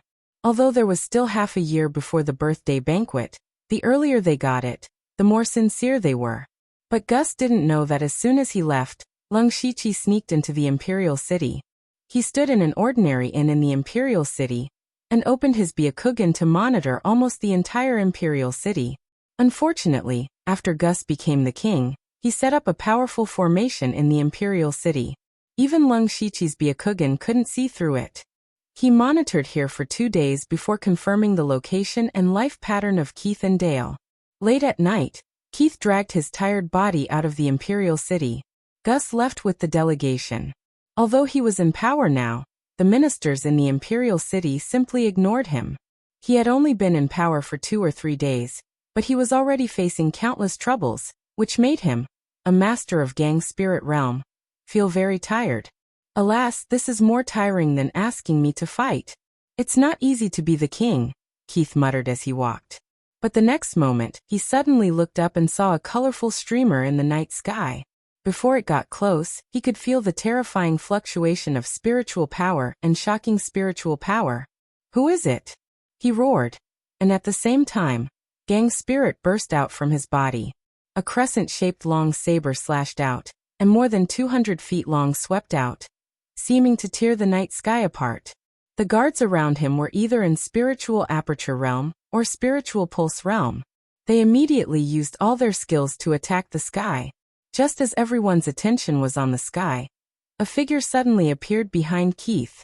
This person was wearing a 5-colored armor, but within the 5-colored glazed light, a dazzling golden light burst out. After this person appeared, he flipped his palm, and in an instant, a golden light burst out, as if a sun had appeared, illuminating the night as if it was daytime. Keith instantly sensed something strange behind him. He turned around abruptly, but all he saw was endless Buddhist light. Extreme darkness and extreme light could make people blind. But Keith, as a master of Gang Spirit Realm, had already opened his eye aperture, so he would hardly encounter the situation of blindness. But at this moment, he actually really could not see anything other than the golden light. The first move of the Buddha's palm, the first appearance of Buddha's light. Although Keith couldn't see, he could still sense the fluctuations of spiritual power in the outside world. His scimitar slashed continuously, and streaks of saber aura raged like waterfalls. He thought that he would be able to force the enemy to retreat, but immediately after, he heard a series of clanking sounds, as if he was standing on an extremely hard rock. Suddenly, he felt a huge force hit him, as if a hand was pressing on his body. Bursts of violent power broke into his body, wantonly destroying his meridians. Puff! Keith raised his mouth and spat out a large mouthful of blood, but the force did not disappear. Instead, it turned around and pressed him to the ground. Boom, boom, boom. A series of loud noises came out. With the place where they were fighting as the center, the ground within a radius of hundreds of feet collapsed in an instant. Keith was almost crushed to death by this force, but he was also a master of Gang Spirit Realm. With a fierce look on his face, his long scimitar instantly broke, and was stained with his essence and blood. Immediately, the blood-like saber aura rolled back, and was about to devour Lung Shiqi. However, Lung Shiqi did not dodge. Under the continuous movement of his 10 fingers, 10 rays of starlight penetrated into Keith's body. At the same time, Keith's saber aura completely cut on Lung Shiqi's body. To his horror, with a loud bang, Lung Shiqi's colorful armor was cut into pieces, but that was all. It was difficult to move an inch further. What a strong physical body. Keith was shocked. Zulu country had many spirit cultivators that trained in Gu techniques, so they rarely met spirit cultivators that trained in body refinement. Keith had also been through hundreds of battles, but he had never met an enemy with such a strong body. This was also the last thought in Keith's life. At this moment, the power contained in the Blood Thunder star-shattering finger burst out, and directly exploded Keith into countless pieces. Lung Shiqi relied on the strength of his physical body to kill a master of Gang Spirit Realm in a few moves. Even he himself was a little surprised. He could not help but secretly exclaim, "The Vajra unbreakable divine art combined with the Buddha's palm has such a terrifying power." For a long time, Lung Shiqi's fighting style was to use all kinds of powerful spiritual power to attack crazily and oppress others with force. He also practiced a powerful body refining technique, and his physical strength was far beyond that of ordinary spirit cultivators. It could even be said that ordinary body cultivators did not have the strength of his physical body. However, Lung Shiqi used his physical strength as an auxiliary or defensive role, and rarely used his physical strength to fight directly. This time, in order to hide his identity, he used the Vajra unbreakable divine art to crush Keith with abnormal and violent strength, which made him realize the strength of his physical strength again. More importantly, he actually felt very good about it. This feeling of punches hitting flesh really made him a little fascinated. Who dares to commit murder in King City? Just after Lung Shiqi killed Keith, two huge spiritual auras rapidly approached. Lung Shiqi frowned. The two were actually great masters of oneness of heaven and man. When did Gus recruit two more masters of oneness of heaven and man? However, now was not the time to think about it. With a thought, his body flashed with red, blue, and yellow divine light, and his figure disappeared before the two masters arrived. One of them saw Keith's miserable state and immediately shouted at the guards. "Trash! All of you are trash! You can't even protect Lord Keith. What use are you?" Not long after King Gus left, Keith, who was temporarily in power, was assassinated in King City. The two of them could not escape the blame, so this person vented his anger on the guards. The guards immediately lowered their heads with bitter expressions, not daring to speak. "All right, what's the use of being angry with them?" The other person said. "You saw the strength of that assassin. Even you and I felt a trace of threat. Keith was killed in a few breaths, and these guards could not intervene at all. The most important thing now is to quickly seal off King City and capture the assassin. We must not let him escape. Are you all deaf? Hurry up."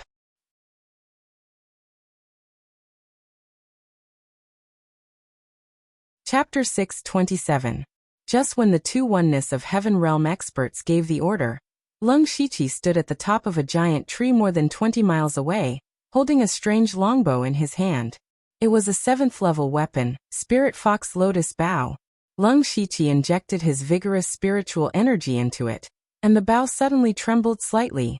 Purple and pink light flickered, and the shadow of a spirit fox loomed. All of a sudden, two crimson-red arrows formed in the air. With a single thought from Lung Shiqi, the pure gold earth dragon flame surged out and dyed the arrows with a layer of pure gold. The blue and white light in Lung Shiqi's eyes kept flashing.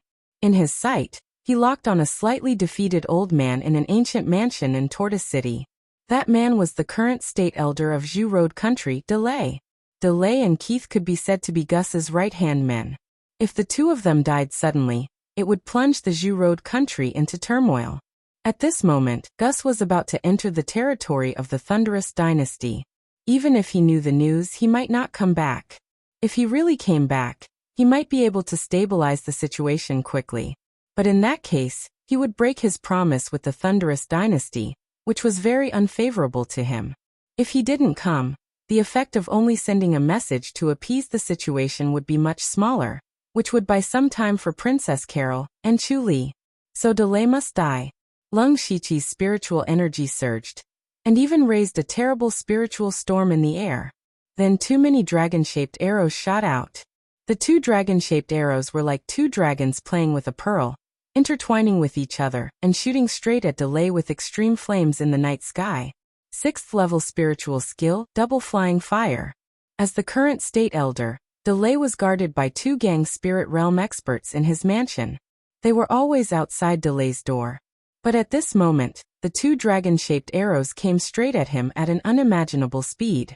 They seemed to be several miles away a moment ago, but in the blink of an eye, they had come to the top of the mansion. The two gang spirit realm guards just reacted at this time. They didn't have time to be surprised, and hurriedly used their strongest means to stop the double-flying arrows. In the next moment, a thick and heavy fist aura crashed toward the arrow with the weight of Mount Tai. The other person was a spirit caster. He directly bit the tip of his tongue, and spat out a strand of essence blood.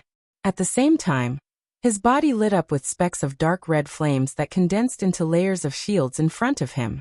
However, when the brilliant dragon flames descended, they instantly extinguished the fist aura.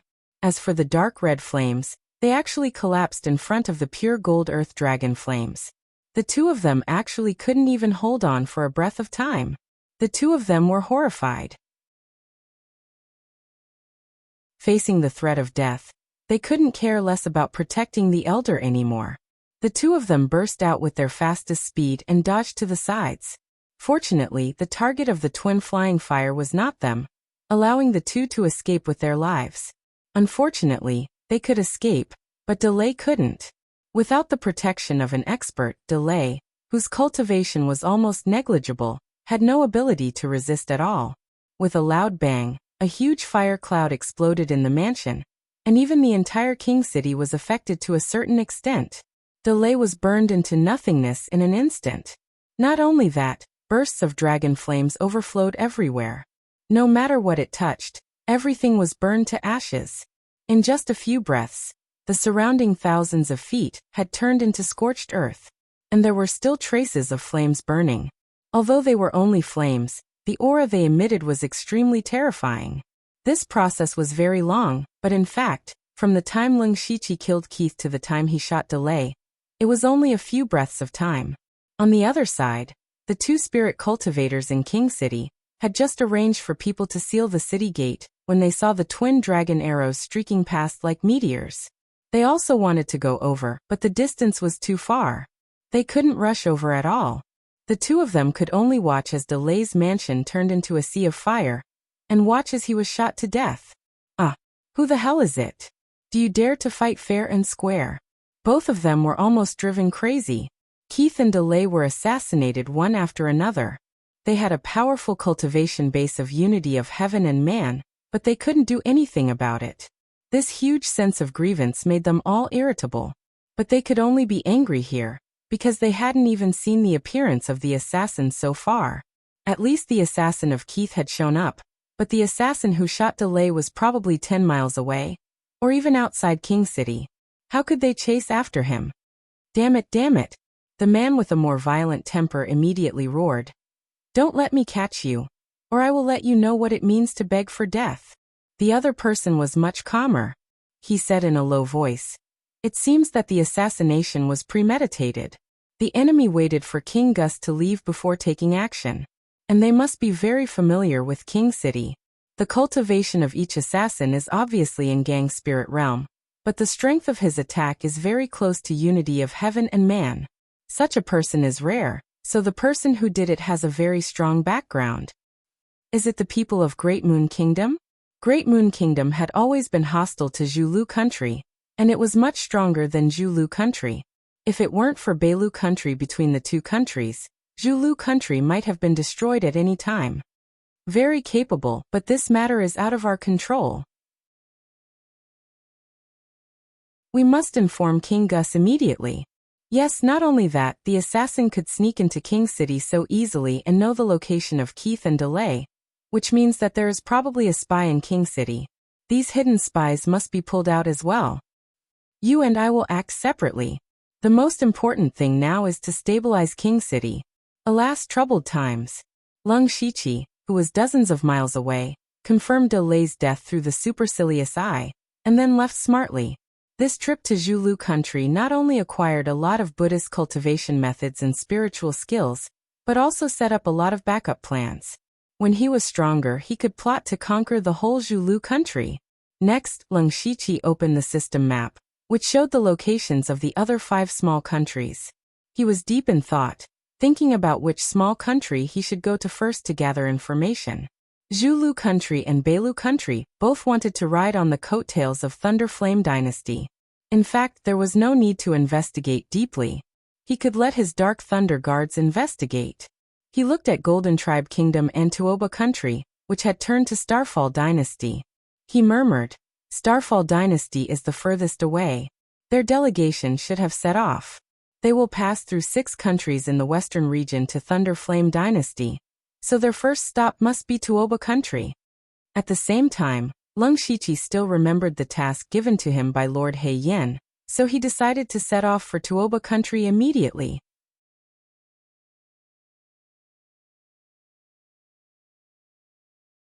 Chapter 628.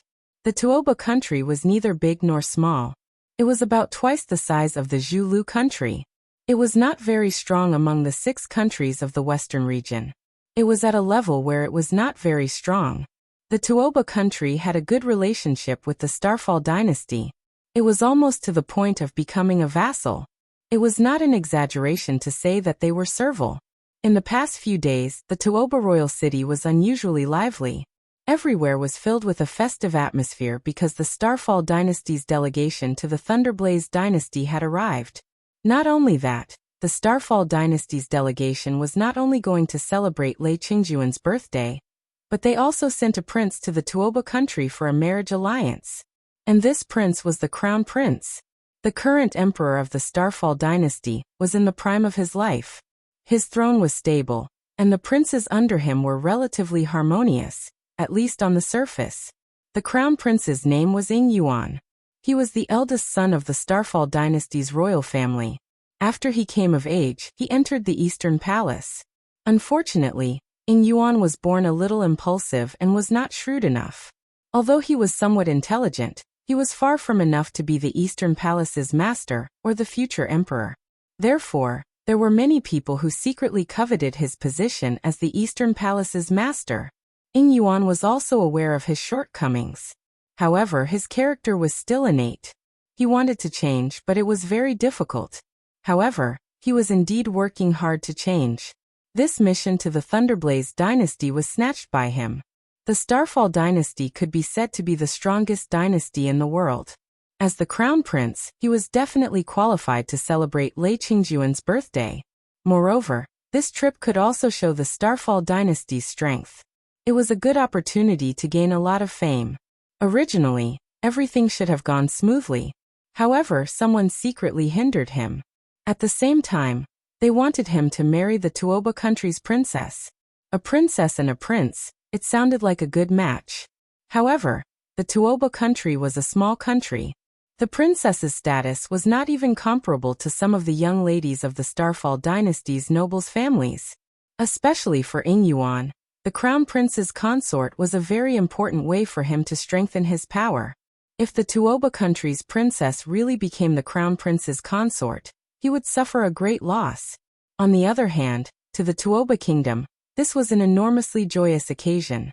With this, they could be said to have completely hugged the thighs of the Starfall dynasty. Right now, the entire country was celebrating. Thus, there was a festive atmosphere everywhere. At this time, Lung Shiqi was disguised as a person from the 6 kingdoms of the western region. He was on the streets asking for all kinds of information. After he learned about this, he was moved. This might be a good breakthrough. Late at night, the diplomatic group of the Starfall dynasty and the upper echelons of the Tuoba kingdom were gathered in the Tuoba kingdom's royal palace. They were all drinking and chatting merrily. The atmosphere was very lively. The king of Tuoba country, Tuoba Chi, said warmly to the jade-faced youth beside him, "Your Highness, you and I are going to be a family in the future. This time, we will be staying in Tuoba country for a while. This prince must treat your Highness well so that you can have more contact with my daughter." The young man was none other than the crown prince of the Starfall dynasty, Ying Yuan. He smiled stiffly and said, "King Tuoba is right. I agree. It's a pity that I still have to make a trip to the Thunderfire dynasty. Considering the distance, I don't have much time." "Haha, you're right. Tuoba Chi drank a cup of wine and said with a smile, "Then let's talk about it when your Highness returns. When that time comes, this diplomatic group will become a bridal party." Ha! Ying Yuan seemed to be a little unaccustomed to Tuoba Chi's enthusiasm. He could only smile perfunctorily. It was not until late at night that he finally got away and returned to the post house. However, what he did not know was that an inconspicuous bug had quietly flown into the royal palace's banquet. There were countless experts in the royal palace. For example, King Tuoba and Crown Prince Ying Yuan were guarded by experts of the oneness of heaven and man realm. However, no one had discovered the bug. And this bug was the Gu King. After the Gu King had advanced, it had an extremely strong ability to hide. Under normal circumstances, even experts of the oneness of heaven and man realm could not find its trace.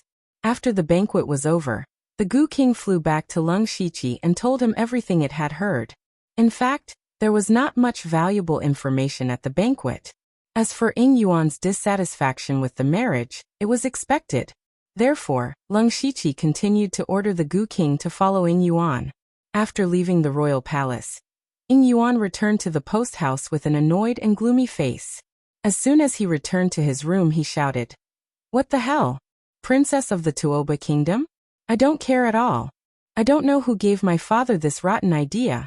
If I find out who it is, I'll definitely teach him a lesson." A little eunuch beside him immediately said, "Your Highness, be careful of your words. Walls have ears." However, Ying Yuan became even more impatient. "Be careful of this and that.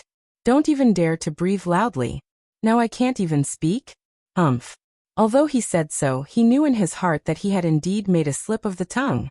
Whether those words were passed to Tuobachi or his father, it would be extremely disadvantageous for him. Therefore, he obediently shut his mouth. After a short while, he seemed to have calmed down and said, "Little Yen, do you think I still have a chance to turn the tables?" The little eunuch Little Yen said, "This, I can't say for sure. After all, His Majesty has already given the order. No one dares to go against it. Even if your Highness takes the princess of the Tuoba Kingdom as your concubine, I'm afraid you'll be caught and bitten to death." Ying Yuan suddenly waved his hand impatiently. "Forget it. Go and get those people for me." Little Yan's expression froze. Then he hesitated. "Your Highness, those people's identities are too sensitive. If others know, they'll become the spearhead to attack your Highness. Your Highness, listen to my advice. It's better to cut ties with them." Sigh. Ying Yuan sighed. "How can I not know what you're saying? However, I have too little power at my disposal. I can only use them to attack the Thunderfire dynasty. Even if they have their own goals, I have no other choice. Go." "Yes." Little Yanzi also sighed softly and left. Soon 5 people walked in. They were all dressed in black and had expressionless faces. In the middle of the night, they looked a bit like corpses. As strange. Lung Shiqi was surprised to see the 5 people through the supercilious eyes. He was immediately puzzled because he felt a faint trace of death aura from them. To be more precise, it was the kind of death aura that only corpses would emit. Because Lung Shiqi controlled the underworld, he was extremely sensitive to this kind of aura. Therefore, even if those people used a special secret technique to conceal their aura, Lung Shiqi still sensed it. Moreover, this aura gave him a sense of déjà vu. Lung Shiqi frowned and thought for a while. Then he suddenly flipped through his mustard seed bracelet and took out a thick, dark zombie arm.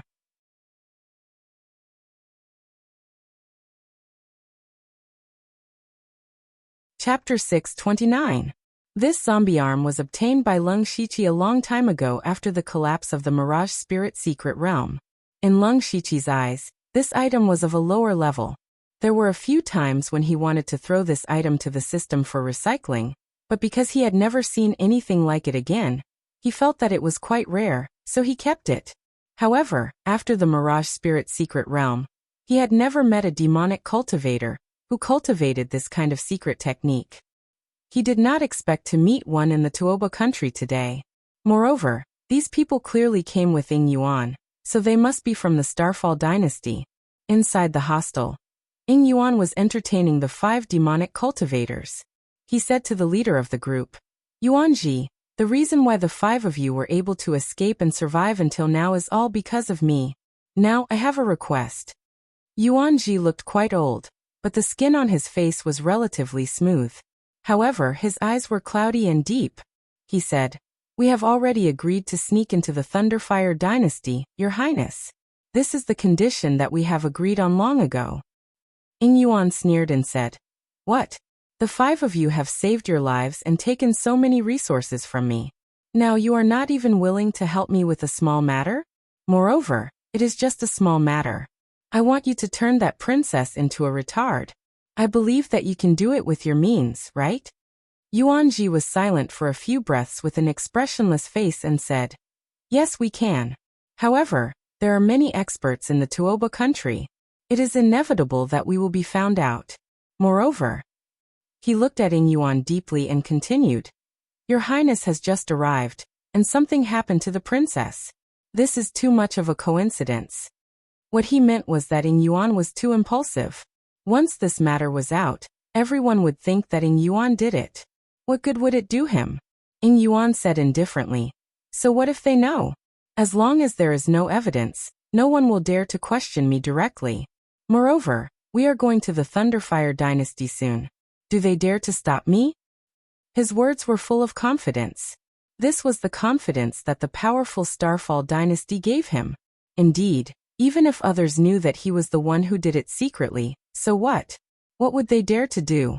Would they fall out with the Starfall dynasty because of this? Ying Yuan was sure that the kingdom of Tuoba would not dare to do so. As long as something happened to the princess, no one would be able to force him to marry an idiot to be the crown princess. That would be a disgrace to the imperial family. In this way, his worries would be resolved.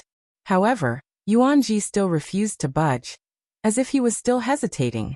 Ying Yuan immediately pulled a long face and said in a deep voice, "The 5 of you don't forget your identities. You are fish that escaped the net of the corpse puppet sect. If others find out about this, think about what will happen to you." At this point, a deep gloom flashed in Yuan Ji's eyes. Finally he nodded. "We can help your highness this time, but the consequences have nothing to do with us. Of course, if anything happens, I'll take care of it," Ying Yuan said with a smile. Then they left, and Lung Shiqi ordered the Gu King to come back. After the Gu King came back and told him all the information, Lung Shiqi could not help but be shocked. It turned out that the 5 of them wanted to sneak into the Thunderblaze dynasty. At this moment, he was glad that he came personally. Otherwise, with Ying Yuan, the Starfall dynasty's crown prince, covering for them, the 5 devil cultivators would most likely be brought into the Thunderblaze dynasty. Although Lung Shiqi did not know what they would do in the future, it would definitely be unfavorable to the Thunderblaze dynasty. Therefore, he had to think of a way to get rid of the 5 of them. What made him even more surprised was that they were actually from the Corpse Puppet sect. Lung Shiqi had heard of the Corpse Puppet sect before. He had inadvertently seen it in the Dark Thunder Guard's information vault. The Corpse Puppet sect was once an extremely glorious sect. 100 years ago, it was ranked in the 6 Paths demon realm of the world sects. The sect's biggest specialty was the refining of corpses. The disciples of the Corpse Puppet sect used the corpses of spirit cultivators to refine them into puppet-like existences. Furthermore, they could retain a large portion of the deceased's cultivation and spirit techniques. They only needed to control the refined corpses to fight with others. This was similar to the Imperial Beast Abode and the Blood Beast sect. The difference was that the disciples of the Imperial Beast Abode and the Blood Beast sect could only control one demon beast. After all, the demon beasts were carefully cultivated by the disciples. However, the most terrifying thing about the Corpse Puppet sect was that they could control multiple refined corpses at the same time. Therefore, the disciples of the Corpse Puppet sect were almost invincible in the same realm. Originally, the Corpse Puppet sect wanted to be the head of the 6 Paths demon realm. However, the problem was that the disciples of the Corpse Puppet sect were getting more and more arrogant. One must know that the strength of the refined corpse was closely related to the spirit cultivator's cultivation and the strength of the body. As the Corpse Puppet sect disciples' cultivation increased, they naturally needed to refine better refined corpses. However, where could they find so many high-level spirit cultivator corpses for them to refine? Therefore, the disciples of the Corpse Puppet sect gradually started to covet the corpses of the deceased experts in the various sects, especially a few slightly stronger sections. In order to show respect to their ancestors, they would normally use secret techniques to preserve their ancestors' corpses. This caused the Corpse Puppet sect to remember. At the start, the Corpse Puppet sect was very secretive and was not discovered. However, if one often walked by the river, how could one not wet their shoes? In the end, they still exposed a flaw. At this moment, all the sects and aristocratic families realized that their ancestors' graves had been dug up. The Corpse Puppet sect instantly became the target of public criticism. Within the Starfall dynasty, there were close to 100 sects and forces that joined forces to attack the Corpse Puppet sect. Originally, everyone thought that this was a battle without any suspense, even if the Corpse Puppet sect was one of the top sects in the 6 Paths demon realm. However, no one would have thought that the Corpse Puppet sect had accumulated a large amount of powerful refined corpses over a long period of time. They actually used their own strength to resist the attacks of over 100 sects. In the end, it even attracted over 10 Sky Origin Realm experts to take action before the Corpse Puppet sect was destroyed. Since then, the Corpse Puppet sect had become a taboo in the Starfall dynasty. Anyone who had a certain relationship with the Corpse Puppet sect was exterminated. For over 100 years, the Corpse Puppet sect had also disappeared without a trace. However, the Corpse Puppet sect was located within the Starfall dynasty. Therefore, generally speaking, the people of the Thunderblaze dynasty had never heard of this name. I didn't expect that the 5 demonic cultivators were actually from the Corpse Puppet sect. No wonder others didn't recognize their master. It turns out that they were from the Starfall dynasty. Lung Shiqi muttered. However, he couldn't help but have some doubts in his heart. Could it be that they had traveled through countless miles to Donglin County, just for the 1,000-year-old Black Fiend demon corpse? They probably had other goals. Unfortunately, they died in the hands of Lung Shiqi before they could accomplish their goal. This Corpse Puppet sect seems to have revived from the ashes. This Crown Prince Ying Yuan has guts. He even dares to use the Corpse Puppet sect. However, this is also a good opportunity for me. Lung Shiqi's eyes flashed. He had already thought of a way to sow discord between the Tuoba country and the Starfall dynasty.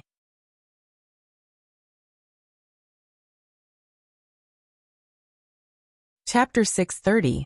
Yuan Ji and the other 4 demonic cultivators quietly left the inn under the cover of the night. One of them asked in a low voice, "Brother Yuan, are we really going to intervene in Ying Yuan's private affairs? Moreover, this is related to the Starfall dynasty and the Tuoba kingdom. If something happens, it's hard to guarantee that Ying Yuan won't push us out as scapegoats." "How could I not know what you're saying?" Yuan Ji also sighed slightly and said, "People have to bow their heads under the eaves. Now we have to rely on Ying Yuan to escape the pursuit of the Starfall dynasty's enemies. Bear with it. When we reach the Thunderflame dynasty, we'll be free to fly. But that princess lives in the palace, surrounded by experts like clouds. How should we do it? I've already thought about it. Let's do this." In the middle of the night, the palace had gradually quieted down. However, one of the courtyards in the imperial harem was still brightly lit. A haggard young girl sat in the room. She was Princess Shihan, who was about to marry Ying Yuan. "Princess, it's time to sleep." The maid beside her bowed and said. However, Princess Shihan acted as if she didn't hear it. She still sat there as if in a daze. At this moment, the maid and the guards outside the door didn't notice that a strange figure was lying on the roof of the room. Looking from afar, the figure blended into the night and avoided all the guards in the harem. Looking carefully, the figure was still twitching slightly. Every time it twitched, a wisp of invisible black gas would seep into the room and enter Princess Shihan's forehead. As time passed, the look in Princess Shihan's eyes became dimmer and dimmer. She also became somewhat dull. Gradually, the maid also realized that something was wrong. She reached out and gently touched Princess Shihan. Who would have thought that the princess would directly collapse? Her eyes were still wide open, but there wasn't a trace of spirit in them. The maid immediately cried out in alarm, "Your Highness!" Her cry immediately attracted the guards at the door. They suddenly rushed in and saw Princess Shihan's strange appearance. One of them immediately shouted, "Quick, call the imperial doctor!" The entire courtyard was thrown into chaos, but none of them noticed that the strange figure lying on the roof had disappeared. In a dark corner at the side of the palace, Yuan Ji's group of 5 stood there. Yuan Ji's 10 fingers were trembling nonstop, as if he was fiddling with something. After a while, a black shadow flitted across the palace walls and came to his side. How smooth. I didn't expect that none of the guards in the palace would notice the Li Poison refined corpse. The small Tuoba Kingdom's imperial palace is just a bunch of useless people. Yuan Ji nodded and said, "The concealment ability of the Li Poison refined corpse isn't bad, but if those Unity of Heaven realm experts were a little more attentive, they might have discovered it. As expected, it's somewhat useless. However, this is also good. At least we have dealt with Ying Yuan. As for whether or not the princess can be cured of the corpse poison, it will depend on their own abilities." However, The 5 of them didn't notice that when the poison-refining corpse left the palace, a small bug flew out from its body. They also didn't know that there was someone watching them from a few miles away. This person stretched out a finger, and the Goo King obediently landed on it. This person was naturally Lung Shiqi. Lung Shiqi smiled quietly and said, "It's easier said than done for a merely poison-refined corpse to hide from a few great experts of the union of heaven and man realm. It's all thanks to Goo King's help to conceal its aura. You did well." He lightly tapped the Goo King's head, and the Goo King immediately wriggled intimately. "Thank you, master. You go and rest first." Lung Shiqi put the Goo King back into the pet space, and then waved his hand. A fainting wind suddenly appeared beside him, and a figure that others couldn't see was already standing beside him. To be more precise, it was a ghost figure. That was Lung Shiqi's ghost slave, Li Gui. Li Gui could leave the mansion of the dead, but he couldn't stay in the outside world for too long, and couldn't be too far away from Lung Shiqi. After he said a few words to Li Gui's figure moved and quickly floated away. Lung Shiqi slowly followed behind. At the same time, Yuan Ji and the others had just started to leave the vicinity of the palace, but they didn't walk for long before Yuan Ji's footsteps suddenly stopped. His expression stiffened for a moment, but it immediately turned into a look of pleasant surprise. The other 4 demonic cultivators had the same expression, and one of them said, "Big brother, did you feel it?" "I felt it. It's an extremely pure ghost aura. To be able to give birth to this level of ghost aura, it's definitely a demonic corpse that's over thousands of years old." Yuan Ji said with a bit of joy. For disciples of the corpse puppet cult, there was nothing more attractive than powerful corpses. At the same time, they were very sensitive to the aura of various corpses and spirits. It ran away. "Quickly chase it." Yuan Ji couldn't completely lock onto the location of the ghost aura, so he immediately led the others to chase in the general direction. In reality, they were chasing after Li Gui. Li Gui was a ghost slave transformed by Lung Shiqi after Li Zhangtao's soul drank Granny Meng's soup. From a certain point of view, it was a real ghost, so of course it had an extremely pure ghost aura. Lung Shiqi thought of the 1,000-year-old evil corpse he encountered in the tomb of Marquis Boiwanhu in Donglin County. That evil corpse also gave birth to a demonic spirit, so he made Yuan Ji and the others think that Li Gui was a demonic spirit born from a powerful corpse, so he led them to a place. Li Gui was invisible and intangible. Even if Yuan Ji and the others were good at capturing aura, it was difficult to catch Li Gui in a short time. They didn't notice that the surrounding houses were getting fewer and fewer, and it became a little desolate. In the middle of the night, there were many guards patrolling, but Yuan Ji and the others paid too much attention to Li Gui, so they easily avoided all the guards with the cultivation of Gang Spirit Realm, and chased after Li Gui. They didn't stop until they came to a silent, solemn and somewhat gloomy place, and Li Gui's aura suddenly disappeared at this time. Yuan Ji and the other 4 released black qi at the same time to cover their bodies. Yuan Ji said in a low voice, "This seems to be the royal mausoleum of Tuoba country. They actually built the royal mausoleum in the royal city. Aren't they afraid of the feng shui? There must be masters guarding the royal mausoleum. What should we do?"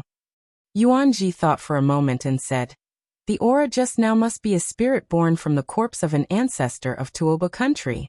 You can imagine how precious the corpse is to be able to give birth to such a spirit. We can't give up such a good opportunity. We have to go in and explore. Even if we are discovered, Ing Yuan will help us. What are we afraid of? Let's go." Lung Shiqi, who was hiding in the dark, saw Yuan Ji and the others sneak into the royal mausoleum quietly. He smiled gently. The fish had taken the bait. P.S. The recommendation algorithm of Qijian has been changed recently, which is very unfavorable for old writers like us who earn more than 1 million yuan. Our income in recent days is not as much as what we earned in one day. The author was very helpless. Although it was a part-time job, the sudden decrease in income was too much of a blow. Recently, my condition was also very bad. I planned to save up some manuscripts during National Day, but I couldn't write anything. But as long as there are people reading, I will definitely persist in finishing the book, and the subsequent plot will be faster. I will start a new book when I finish the book with more than 2 million words. Finally, I would like to thank the book friends who have been supporting the author. This paragraph is not counted as a starting point coin.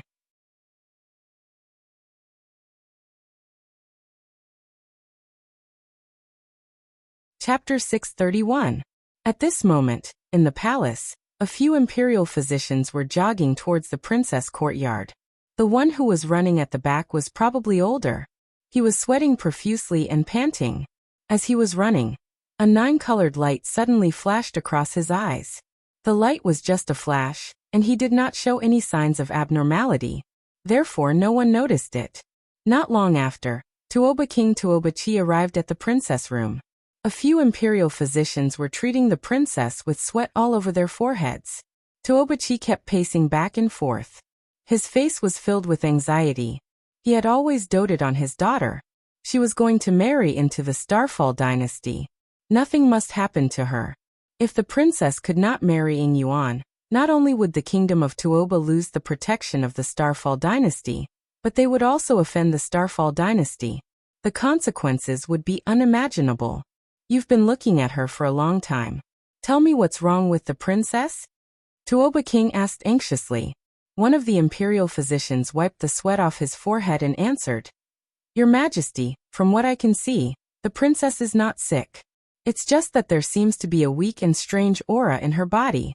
If we can't force that aura out, no matter how good the medicine is, it will be useless. Tuoba expression turned serious. The princess was not sick. Someone had done something to her. Thinking of this, things became complicated. Tuoba, come and take a look, he said to a tall person beside him. This person was the commander of the palace's imperial guards. He had the cultivation of the unity of heaven and man realm. Tuoba expression did not look good. If the princess was really done to secretly do something to her, no matter who did it, he would not be able to escape from the crime of negligence. He walked to the princess with a gloomy face. He was a man and a woman. He injected a few streams of spiritual energy into the princess' body. After a short while, the princess' face turned slightly black, and her eyes became even more lifeless. Tuoba expression turned dark as well. He realized that there was indeed a black aura in the princess' body. That black aura had absorbed the spiritual energy that he injected into her body, and became even denser. He had never encountered such a situation before. If he was asked to fight, he would have no problem. However, when he encountered these things with strange auras, he was somewhat at a loss. He could only helplessly say, Your Majesty, there is indeed a wisp of black energy within Her Royal Highness' body causing mischief. The most troublesome thing is that the black energy is currently corroding Her Royal Highness' mind. Furthermore, it can also devour external spiritual energy. Normal methods are useless against it. It is truly vicious to the extreme. Who is it? Who is it? Tuoba couldn't help but shout when he heard this. He was even more furious. He was furious that the imperial guards and imperial physicians under him were all useless. They didn't even notice that someone had snuck into the harem. Now that the princess was in trouble, they couldn't even save her. What was the use of having them? However, Tuoba had not completely lost his mind. Even if he killed all those people now, it would be useless. The most important thing now was to treat the princess. He immediately said, No matter what method you use, you must cure the princess. All the resources in the national treasury are at your disposal. If you need any medicinal herbs, I will go and find them. If you can't cure the princess before Crown Prince Ing Yuan comes to pick her up, humph. Although he didn't make it clear, everyone knew what he meant. Everyone shuddered in their hearts. At this moment, the old imperial physician said in surprise, Your Majesty, I think the princess seems to be poisoned. With this new discovery, King Tuoba immediately asked, What did you see? Just tell me. Your Majesty, normal poisons have the ability to corrode the body. However, this poison is corroding Her Royal Highness' mind. I also sensed a certain amount of corpse energy from the black energy. Therefore, I think this poison might have come from. He stopped talking at this point. King Tuoba waved his hand and said anxiously, Why are you still keeping us in suspense? Hurry up and say it. Yes, I am quite knowledgeable, so I know a little more. This poison seems to be a corpse poison that the corpse puppet sect of the Starfall dynasty is proficient in using, the imperial physician said in a low voice. Starfall dynasty. Corpse puppet sect. Hearing these two names, everyone present fell silent. The kingdom of Tuoba and the Starfall dynasty were neighbors. Naturally, they had heard of the corpse puppet sect. However, this sect had been destroyed for hundreds of years. Why would it suddenly appear now? Why would it sneak into the palace and attack the princess? Even if it was really the corpse puppet sect, what was their motive? Questions appeared in everyone's mind. King Tuoba turned his head and asked, "Are you sure?" The imperial physician bowed and said, "Your Majesty, I am only guessing. I don't have any evidence. However, there is at least a 50% possibility. Regardless of whether it is the corpse puppet sect or not, do you think there is a way to save the princess?" King Tuoba was most concerned about the princess' safety. Normal methods won't work. The only method I know is to find someone who has cultivated a technique that can restrain the corpse energy to force the black energy out of the princess. I can't think of anything else. There was a way, but what kind of technique could restrain the corpse energy? Where could they find someone at this time? Even if there was such a person in the palace, there was no guarantee that he could save the princess. Then what kind of technique can restrain the corpse poison? Metal element? Fire element or something else? King Tuoba's cultivation was not high, so he was not very clear about this. The imperial physician said, "A metal element technique can be used. However, it would be best if it is a yang element technique." King Tuoba was about to give the order to find someone. But at this moment, an ear-piercing sound suddenly pierced through the night sky. Many experts looked up and saw an arrow that looked like a stream of light shooting straight towards King Tuoba. "How dare you?" Tuoba Hui snorted coldly and opened one of his hands. A giant blue hand appeared in the air and easily caught the arrow. Tuoba Hui picked up the arrow and realized that it was not an arrow. It was obviously a very ordinary tree branch. A small tree branch could have such terrifying destructive power. The person who shot it was definitely not ordinary. "How dare you? How dare you? Do you think you can come and go as you please in the Tuoba palace?" King Tuoba was furious. First, the princess was harmed. Now someone dared to openly assassinate him. He was about to explode. However, Tuoba Hui said, "Your Majesty, please calm down. I don't think this person is here to assassinate you." "What?" King Tuoba frowned. The attack just now was indeed powerful. However, it was still within the range of the gang spirit realm. With your Majesty around, even if the attack was 10 times stronger, it would not hurt your Majesty. Therefore, I don't think the person wants to assassinate your Majesty. He has other reasons. Tuoba Hui checked the tree branch in his hand as he spoke. Tuoba Hui found a note in the tree branch unexpectedly. After reading it, his eyes suddenly widened and then he hurriedly handed it to King Tuoba. King Tuoba was shocked when he saw the words. His expression changed and his eyes were filled with surprise. Then he shouted, "Summon some experts to protect the princess immediately. The rest of you go to the royal tomb." Everyone was stunned. They had just found some clues about the princess's condition. Shouldn't they go to find the right person to save the princess first?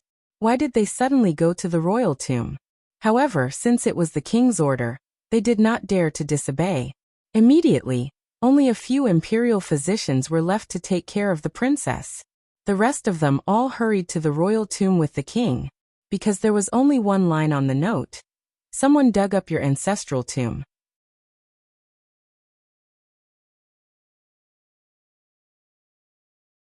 Chapter 632. The royal mausoleum was a place where the Tuoba kingdom's royal family was enshrined. To the Tuoba kingdom, it was sacred and inviolable, especially when the body of the first king was actually in there. It was enshrined by tens of thousands of people. It was a place that could not be lost. Regardless of the intentions of the person who shot the arrow and whether this was true or not, Tuoba Chi had to confirm it. Although the princess's poison was important, it was not like there was no way around it. Even if he was anxious, it was useless. If something really happened to the royal mausoleum, not only would the Tuoba kingdom's reputation be ruined, But he would also be too ashamed to face his ancestors in the future. Furthermore, Tuobachi was not afraid that this was a trick to lure the tiger away from the mountain. After all, this was the royal palace, and there were many experts. There were also experts from the Hall of Enshrining, so there was no need to worry. A group of experts from the royal palace hurried towards the royal mausoleum. There was a large group of imperial guards following behind them. Such a big commotion naturally attracted the attention of others, such as Crown Prince Ing Yuan. The Starfall dynasty's diplomatic group staying in the post house also noticed the commotion outside. Ing Yuan immediately called someone over and asked, "What happened outside?" "Your Highness, we are not very sure. We only saw the Tuoba king leading a large group of experts out in a hurry. From the looks of it, they are heading towards the north of the city. What are they going to do with such a large group of people?" "North of the city? What's in the north of the city?" Ing Yuan was also very confused. He shouted, "Let's go and take a look." Originally, this matter had nothing to do with him. However, he thought about it again. Not long ago, he had sent Yuanji and the others to attack the princess. Now that they had not returned, he did not know what the result was. Now that the people from the Tuoba kingdom were moving out with so many experts, there might be some connection between the two. This made him feel uneasy. He had to go and take a look. Inside the royal mausoleum, Yuanji and the others actually managed to sneak in without being detected by the experts guarding the royal mausoleum. They found an incomparably gorgeous coffin in the centermost position. Their faces were all filled with greed. This was because they could all feel an extremely strong corpse aura from this coffin. The corpse inside was not only well preserved, it must have been a supreme expert in the world when it was alive. Moreover, this corpse was placed in the king city, and was worshipped by tens of thousands of people in the Tuoba country, who knew how it had evolved. It was normal for it to have a spirit body. If they could obtain this corpse and refine it into a refined corpse, then they could do whatever they wanted. They wouldn't even care about the unity of heaven and man realm. However, Yuanji and the others did not act rashly, because this coffin must be protected by a formation. It was not easy for them to sneak in here. If they made any noise, even if it was just a little bit, they would immediately be discovered. Yuanji transmitted his voice to the others. "Let's set up an isolation formation first. Then think of a way to open the coffin." The other four nodded silently. They knew that they couldn't act too hastily. Otherwise, not only would they fail at the last step, they might not even be able to keep their lives. In fact, other than the five of them, there was another person who had snuck into the royal tomb, and that was Lung Shiqi. At this moment, Lung Shiqi concealed himself and stood in a corner of the royal tomb. The Gu King was lying on his shoulder, and it was breathing in and out a layer of faint fog, completely isolating their aura. Lung Shiqi looked at Yuanji and the others sneakily setting up the formation. He originally wanted to wait for King Tuoba and the other experts to arrive before making a noise to expose Yuanji and the others. However, he suddenly changed his mind. He thought to himself, looking at Yuanji and the others, it seems that they do have a way to open the coffin. Perhaps there are some treasures inside. He also had his eyes on the treasures in the coffin. Not long after, Yuanji used some unknown method to quietly open the coffin. Lying inside was a corpse in a yellow robe. This corpse had been dead for many years, but its appearance was still very well preserved, as if it had just died not long ago. The only strange thing was that half of the corpse was filled with a terrifying ghost aura, while the other half had a layer of faint golden light. The aura was very mysterious, and no one knew what it was. Yuanji and the others didn't dare to speak, but Lung Shiqi could see the shock and surprise in their eyes. Therefore, this corpse must have something extraordinary about it. At this moment, King Tuoba and the experts from the palace were about to arrive. Lung Shiqi suppressed the doubts in his heart and prepared to take action at any time to attract everyone's attention. When King Tuoba and the others arrived at the royal tomb, they found that it was as calm as usual, and there seemed to be no problem at all. When everyone arrived, a spirit cultivator of the unity of heaven and man realm walked out of the royal tomb. This person was the guardian of the royal tomb. He bowed and said, "Tuobachin greets your majesty. Dispense with the formalities. Let me ask you, is there anything unusual in the royal tomb? King Tuoba asked directly. Tuoba-chin shook his head and said, there is nothing unusual. Hearing this, King Tuoba's expression froze. Was this really a diversion? Roar. Just as he was puzzled, a roar that was neither human nor beast could be heard, and the direction of this roar was actually the royal tomb. Immediately after, everyone felt waves of spirit energy and traces of corpse aura. Indeed, someone sneaked into the royal tomb. This is outrageous. King Tuoba shouted angrily. What are you all standing there for? No matter who is inside, they must be cut into pieces. The experts from the palace all rushed out like arrows. Only Tuoba Hui and Tuoba-chin did not move. Tuoba Hui had to protect King Tuoba. If even he left, what would happen if someone tried to assassinate the king? Tuoba-chin frowned. He had been guarding the royal tomb for a long time. Although he couldn't sense the entire royal tomb at all times, ordinary people couldn't easily hide from him and enter the royal tomb. Now, it seemed that someone had indeed entered the royal tomb. This was his dereliction of duty. What was even more troublesome was that King Tuoba actually knew about it earlier than him. This time, no matter who broke into the royal tomb, no matter what they did inside, after this matter was over, they would definitely be severely punished by the king. Therefore, he had to work hard now. It would be best if he could capture the intruder alive. He might even be able to atone for his crimes. Tuoba-chin lowered his head and said, rest assured, Your Majesty. I will definitely capture the thief. After saying that, he turned into a phantom and rushed into the royal tomb. After a few breaths, the royal tomb suddenly exploded with intense light and explosions. King Tuoba could only stand there anxiously. On one hand, he hoped to capture the thief. On the other hand, he hoped that they would restrain themselves when they made a move, so that they wouldn't break the ancestral tablets. Just as he was feeling anxious, Crown Prince Ing Yuan arrived with a few guards.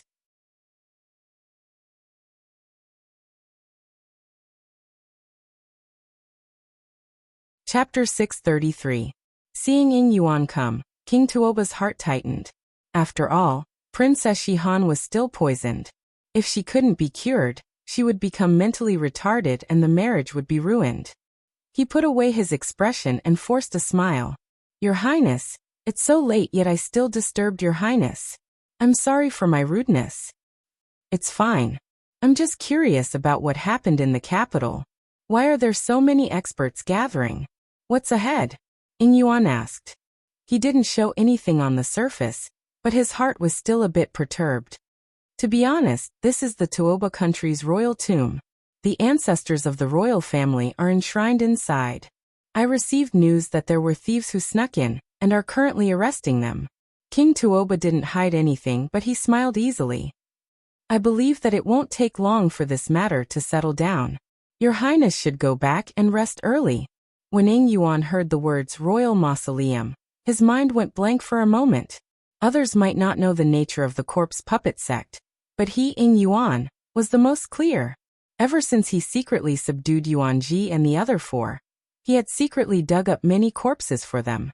After all, the corpse puppet sect relied on this to gain a foothold. If they became stronger, it meant that Ing Yuan's wings were thicker, so he let them be. Therefore, Ing Yuan was even more clear about the huge attraction of powerful corpses to the corpse puppet sect disciples. Coincidentally, the Tuoba kingdom actually built their royal tomb in the royal city. Generally speaking, Thunderblaze dynasty and Starfall dynasty would specially choose a place with good feng shui for their royal tomb. Who would build one in front of their own house? Unless this place was the best treasure. Ing Yuan wasn't concerned about this.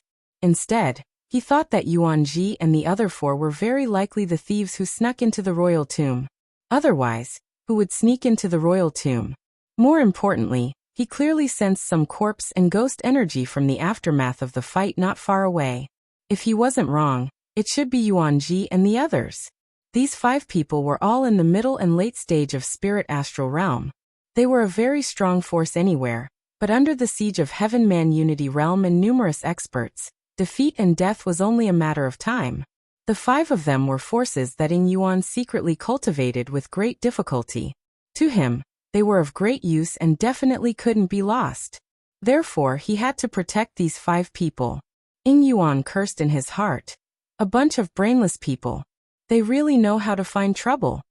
He smiled and said to King Tuoba, "Your Majesty, pardon me for asking, but how do you plan to deal with these people?" "Humph." King Tuoba snorted coldly and said, "I must tear them into pieces to relieve the hatred in my heart. However, it is best to capture them alive first." Those people were actually able to hide from the senses of a Unity of Heaven realm expert and sneak into the royal mausoleum. They might have some accomplices. We can't let anyone go. When Ing Yuan heard this, his eyeballs began to move. Just as he was about to say something else, a shocking sword shadow suddenly shot up into the sky from the royal mausoleum, as if it was going to cut the night sky into pieces. A terrifying sword intent surged forth. It was merely a formless sword intent, but all the low-level guards below the 4th level of celestial being died in an instant. Tuoba Hui took a step forward and flipped his palm. A wave-like palm force surged out and protected the king and Ing Yuan. He said in surprise, "It's Tuoba Qin's heavenly spirit sword technique." The thieves were actually able to force him to use this technique. It can be seen that they are very difficult to deal with. King Tuoba's cultivation wasn't high, so he couldn't see anything. He asked, "Tuoba Hui, what is the background of those thieves?" Tuoba Hui replied, "There are a total of 5 thieves. Their combat strength isn't very strong, but the scary thing is that each of them can control 2 or 3 strange things. Those things are a bit like puppets, but they have a human appearance. From the aura, it is very likely that they are corpses." He paused and then couldn't help but raise his voice. Could they be people from the corpse puppet sect? King Tuoba's eyes widened slightly. As a king, his dignity made him feel awe-inspiring without being angry. When he heard that the thieves were people from the corpse puppet sect, which meant that they were the ones who poisoned Princess Shihan, he was instantly enraged. He shouted angrily, "Tuoba Qin, capture those 5 people alive, and I will pardon your negligence." Tuoba Qin heard and changed his sword technique. The soaring sword shadow turned from 1 to 5 and pierced down. Yuan Ji and the other devil cultivators immediately lost a refined corpse. The refined corpses were also refined by their own minds. When the refined corpse died, it caused them to suffer a backlash. They continuously vomited blood and were also injured. Yuan Ji transmitted a message to the other 4. "Run." Immediately, the 5 of them used all their strength to control all the refined corpses and rushed towards Tuoba Qin like moths to a flame. Tuoba Qin was the biggest threat here. As long as they could hold him back, they would have a chance to break out. Close to 10 refined corpses rampaged. Tuoba Qin sneered. These refined corpses might seem difficult to deal with to others, but in front of absolute strength, they were still not enough. He was about to draw his sword, but in the next moment, everyone didn't expect that all the refined corpses would self-destruct at the same time. Boom boom boom. The terrifying corpse chi and ghost chi wreaked havoc. The entire royal mausoleum began to collapse, and violent explosions rang out. Yuan Ji and the others suffered a backlash one after another. Their faces were as pale as paper. Fortunately, the self-destruction of several refined corpses had opened up an opening for them. The 5 of them burned their essence blood and quickly escaped. Tuoba Qin was held back by the self-destruction of the refined corpses. He himself also suffered some superficial wounds. Seeing that Yuan Ji and the others were about to escape, he was extremely angry. A huge edgeless heavy sword suddenly appeared in his hand. A sharp killing intent instantly locked onto the 5 of them. Although the sword had not been sharpened, everyone within a radius of several thousand feet could feel the sharp sword intent that was everywhere. Yuan Ji and the others were like arrows at the end of their flight. They also regretted entering the royal mausoleum because of their greed. In reality, they had been very successful. It was only when they were about to collect the corpses that something triggered the array of the royal mausoleum, causing them to be exposed. Now that they were at death's door, they could only try their best to escape. However, at this moment, Yuan Ji saw Ing Yuan from afar. His footsteps slightly paused. Ing Yuan naturally also saw Yuan Ji. He seemed to have guessed what Yuanji wanted to do. His heart instantly jumped a few times. He continuously gave Yuanji a meaningful glance, telling him to not expose his relationship with him.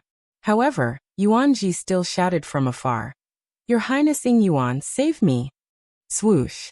King Tuoba and Tuoba Hui simultaneously looked towards Ying Yuan.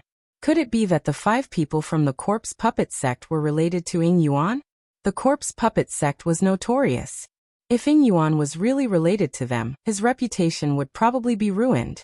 Of course, what King Tuoba cared more about was that Princess Shihan was poisoned by the corpse poison of the corpse puppet sect.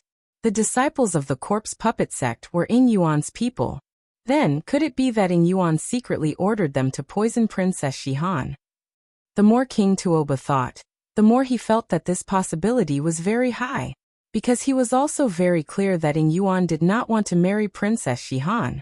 He despised her status for not being worthy of Ying Yuan, the crown prince of the Starfall dynasty. However, he did not expect that Ying Yuan would actually do such a despicable thing. Ying Yuan's expression was also very ugly. He had already cursed Yuanji's ancestors many times in his heart. Asking him for help at this time, wasn't it the same as admitting to it without being pressed? He could clearly feel that King Tuoba's gaze already carried a bit of coldness when looking at him. He hurriedly said, "Your Highness King Tuoba, there might be some misunderstanding here."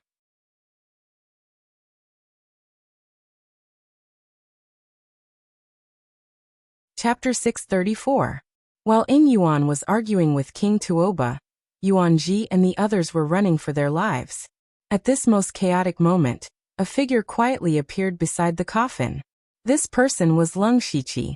The chaotic scene outside was all within his expectations, or rather, he was the one behind it. He was also the one who deliberately triggered the array of the royal mausoleum, causing Yuanji to be exposed. Now that it was a mess outside, he should have escaped far away and observed in the dark, but he took a certain risk and stayed, because he also had his eyes on the corpse in front of him. For some reason, when Lung Shiqi approached the corpse, the spirit crystal in his body began to tremble slightly, especially the black and golden dragon patterns on the spirit crystal. They were shining brightly. Lung Shiqi had no time to study it. He reached out and prepared to put the corpse into the system space, and then sneak away when no one was paying attention to him. His plan was good, but when he touched the corpse's eyes suddenly opened. The corpse's eyes were lifeless, but Lung Shiqi could see the terrifying killing intent in them. Then the golden and black aura on the corpse surged. Lung Shiqi immediately knew that things were not good. If King Tuoba and Crown Prince Ying Yuan found him, then with their shrewdness, they would definitely know that everything tonight was secretly planned by someone. Then Lung Shiqi's plan to sow discord between the two sides would basically fail. Lung Shiqi had an idea, and immediately teleported into the mansion of the dead with the corpse. The aura of the corpse only flashed, but as Lung Shiqi expected, it still attracted some people's attention. Inside and outside the royal mausoleum, everyone with cultivation above the gang spirit realm looked over at the same time. Of course, all they saw was an empty coffin. It was also because the coffin was empty that Tuoba Chin was even more furious. Other ordinary imperial guards might not know who was in the coffin, but Tuoba Chin knew best. The person lying in the coffin was the first king of the Tuoba kingdom. He was the ancestor of the current emperor. However, the old ancestor's corpse had disappeared. As the guardian of the royal mausoleum, Tuoba Chin had committed a great crime. On the other side, Tuoba Hui also saw it with his sharp eyesight.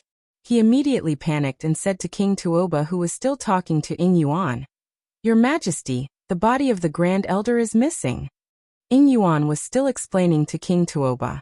Even though his excuse was a little weak, at least it calmed King Tuoba down a little, at least on the surface. What? However, Tuoba Hui's words shocked King Tuoba. His eyes turned red. Not only had his ancestral grave been dug up, but he had also lost his ancestor's corpse. He would never be able to get rid of his reputation as an unfilial king. He glared at Yuanji and the others and said fiercely, "Hand over the grand ancestor's corpse, and I can leave your corpses intact." When Yuanji heard this, he was stunned. He subconsciously turned his head to take a look. Sure enough, there was nothing in the coffin. Even though he didn't know what was going on, he knew very well that they definitely couldn't take the blame for this. He immediately said, "We didn't touch the corpse." T. Do you dare to say that your target wasn't the corpse? Tuobachin walked over with his sword. With every step he took, his sword will became sharper. He shouted. Who else could it be if it wasn't you? If you don't hand it over, I will let you know what it means to live a life worse than death.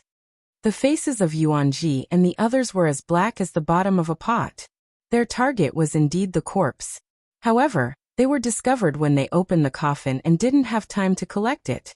Later on, when they were fighting, they didn't pay attention to the corpse. Who knew where it went? Yuanji had to bite the bullet and said, "We really didn't take it. Maybe it was destroyed by the aftermath of the battle." Tuobachin said angrily, "Nonsense. Even if you are all dead, nothing will happen to the Grand Ancestor's corpse. Since you are so stubborn, I can only kill you and take it back myself." He pointed the heavy sword in his hand. Suddenly, the heaven and earth trembled. Endless spiritual energy of heaven and earth gathered and condensed into a sword shadow. Seeing this, Ing Yuan's expression changed. "Wait. Crown Prince Ing Yuan, what else do you want to say?" King Tuoba's cold voice sounded. He had changed the way he addressed Ing Yuan from "Your Highness" to Crown Prince Ing Yuan. It was obvious that his attitude towards Ing Yuan had changed. Although he couldn't be 100% sure that Ing Yuan was the one who ordered Yuanji and the others to poison the princess, it was basically Ing Yuan who did it. Because Ing Yuan did have the motive to do so. Since someone could sneak into the princess's room, it would be easy to kill the princess. However, the truth was that they only poisoned the princess. This was nothing more than a way to prevent the princess from marrying into the imperial family. At the same time, they didn't want to harm the princess's life. The only person who had the motive to do so was Ing Yuan. If it was only this matter, King Tuoba could only hold his nose and swallow this anger. After all, the national power of the Tuoba kingdom and the Starfall dynasty couldn't be compared at all. Even if Ing Yuan was the one who did it, King Tuoba couldn't do anything about it. However, what really touched King Tuoba's bottom line was that the other party actually broke into the royal tomb, insulted the ancestors, and even stole the Grand Ancestor's corpse. This was no longer a matter of face. As a person, as a junior, as a king, this was his principle and bottom line. You are the crown prince of the Starfall dynasty.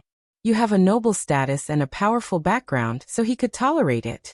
However, when you secretly harmed someone's daughter, dug up their ancestral tomb, and even stole their ancestor's corpse, even if King Tuoba was a bastard, he couldn't tolerate it. Ing Yuan also heard the change in King Tuoba's tone. He started to feel anxious. He realized that this matter was completely out of his control. When he decided to let Yuanji secretly harm Princess Shihan, he had the mentality of going all out. Anyway, his background was strong enough. Even if he was found out, he wasn't afraid. However, he definitely didn't expect Yuanji and the others to actually go back and dig up the ancestral tomb of the Tuoba kingdom. Now, there was no way to clean up the mess. Seeing that Ing Yuan didn't answer, King Tuoba spoke first. Crown Prince Ing Yuan, I can consider everything that happened tonight as the reckless actions of the 5 corpse puppet sect remnants. As long as I take the lives of these 5 people, take back their corpses, and detoxify the princess, I can pretend that nothing happened tonight. He had already stated his bottom line. As long as Ing Yuan didn't interfere in this matter, and continued to marry Princess Shihan, then the Tuoba kingdom would still be willing to be on good terms with the Starfall dynasty. Otherwise, even if the Tuoba kingdom was weak, they wouldn't be willing to be a dog without any dignity. Ing Yuan fell silent. The strongest force in his hands was Yuanji and the others. Even if they weren't reliable, they were still a rare fighting force. He didn't want to give up just like that.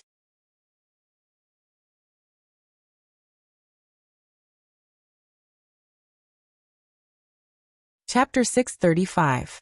Both sides were in a stalemate. Tuobachin's sword shadow was still locked onto the 5 of them. With a wave of his hand, Yuanji and the other 4 would die on the spot. Whether King Tuoba and Ing Yuan would shed all pretenses of cordiality or pretend to reconcile, It all depended on Ying Yuan's reaction. Seeing that Ying Yuan was still hesitating, Yuanji could tell that Ying Yuan was about to give up on them. He immediately transmitted his voice to Ying Yuan. Prince Ying Yuan, we really didn't take away the corpse. This is a matter of life and death. I'm not lying. As long as you protect us, we're willing to swear a blood oath to serve you with our lives. We'll do anything for you. Ying Yuan was moved by Yuanji's words. The blood oath was a very powerful restriction among the devil cultivators. Once the blood oath was made, the cultivator would lose all his power if he broke the oath. If he was careless, he might even die from the backlash of the devil cultivators. Since Yuanji was willing to swear a blood oath, Ying Yuan didn't think that they had to lie. He said in a deep voice, King Tuoba, I think there are still many things worth investigating. Why don't we detain them first? It won't be too late to talk after we find out the truth. Prince Ying Yuan, are you determined to protect them? This time, King Tuoba was not angry at all. Instead, he said this very calmly.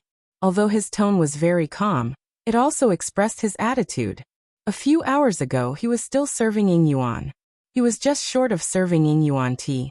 His reaction now was equivalent to telling Ying Yuan that he wasn't going to serve Ying Yuan anymore.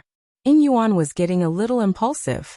He thought to himself, the Tuoba kingdom isn't even as powerful as the Starfall dynasty. How dare they put on airs in front of me? That's good too. This way, this consort won't be marrying that whatever princess. It can be considered as having achieved my goal.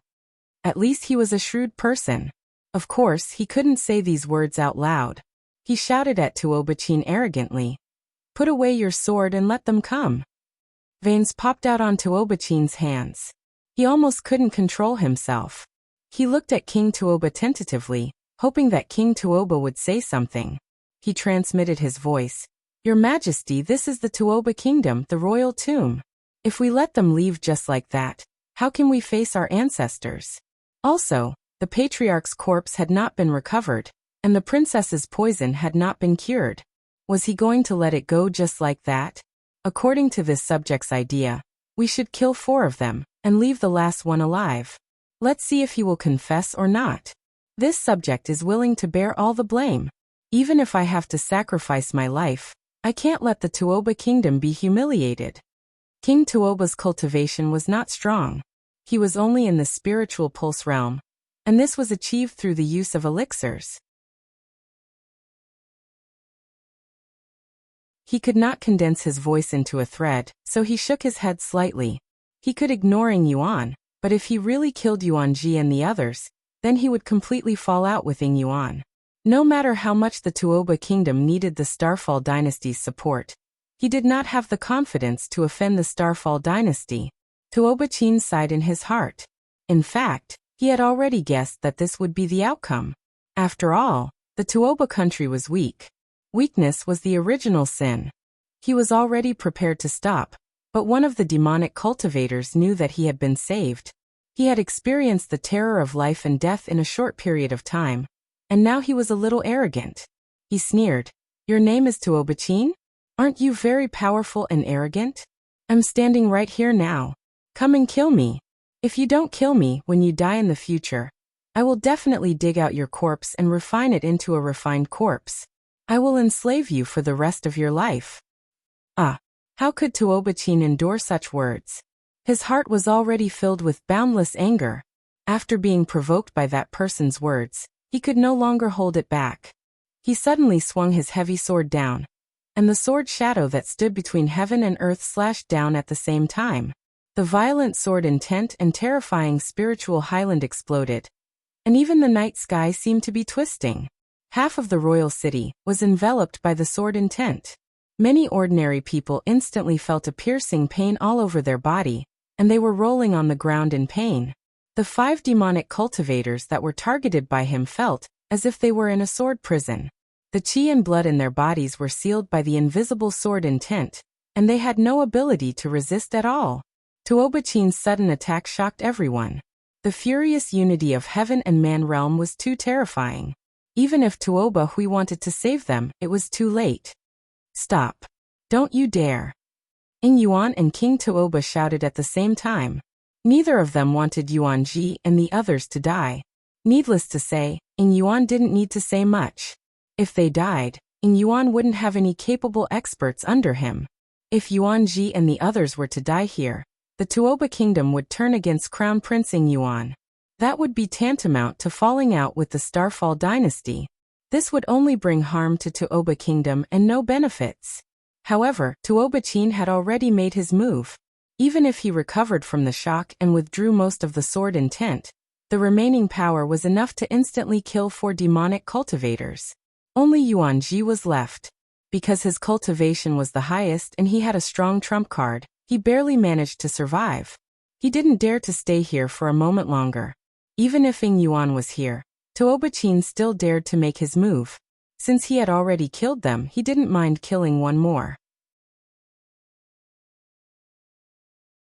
He immediately ignited all the qi and blood in his body and frantically fled out of the city. Ing Yuan was also furious. His character was originally a little impulsive. At this moment he didn't care anymore. He roared, Good Tuoba kingdom. You dare to kill my men. Now that you're almighty, I'd like to see how you're going to withstand the wrath of the Starfall dynasty in the future. After he finished speaking, he left with his men and left Tuoba kingdom with the diplomatic group in the middle of the night. King Tuoba looked at the corpses of the 4 demonic cultivators and was stunned for a moment. He was already in despair. He could already foresee that it wouldn't be long before the Starfall dynasty cut off all trade routes with Tuoba kingdom. If the situation was serious, they might even send their troops to take over a portion of the cities. If this continued, the Starfall dynasty wouldn't even need to make a move. The other countries in the western region would attack Tuoba kingdom. It's dangerous, it's dangerous. King Tuoba mumbled. Looking at his expression, he seemed to have aged a few years in just a few breaths. Tuoba Chin walked up to him and knelt down. He said, Your Majesty, this is my fault. I'll go look for Ing Yuan tomorrow. At most, I'll compensate him with my life. King Tuoba waved his hand helplessly and said, Forget it. You've already come to this point. If you go, you'll just be throwing your life away. Pass down my order. Tell all the borders to pull back their defensive lines and be ready for war at any time. In just one night, Tuoba kingdom, which had always been on good terms with the Starfall dynasty and flattered them, was about to turn against them. The initiator of all this was no longer in this world. Lung Shiqi was currently entangled with the strange corpse in the mansion of the dead.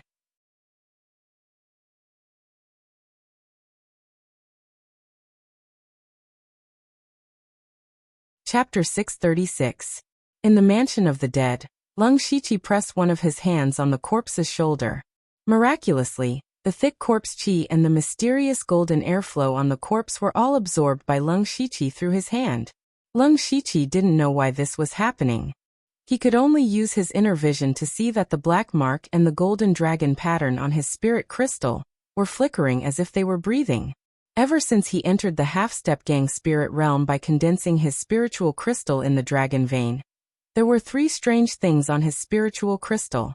They were the star mark, the black mark, and the dragon pattern. Needless to say, the star mark was naturally brought about by the bloodline of the Star Clan.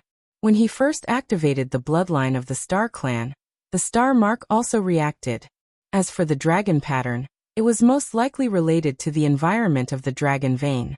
Then what was the black mark? Lung Shiqi once guessed that it might be related to his other bloodline, the Dark Shadow Clan bloodline.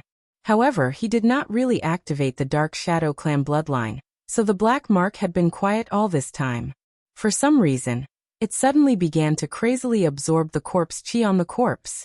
Not only the corpse qi, but also another mysterious force was absorbed by Lung Shiqi, and absorbed by the dragon pattern.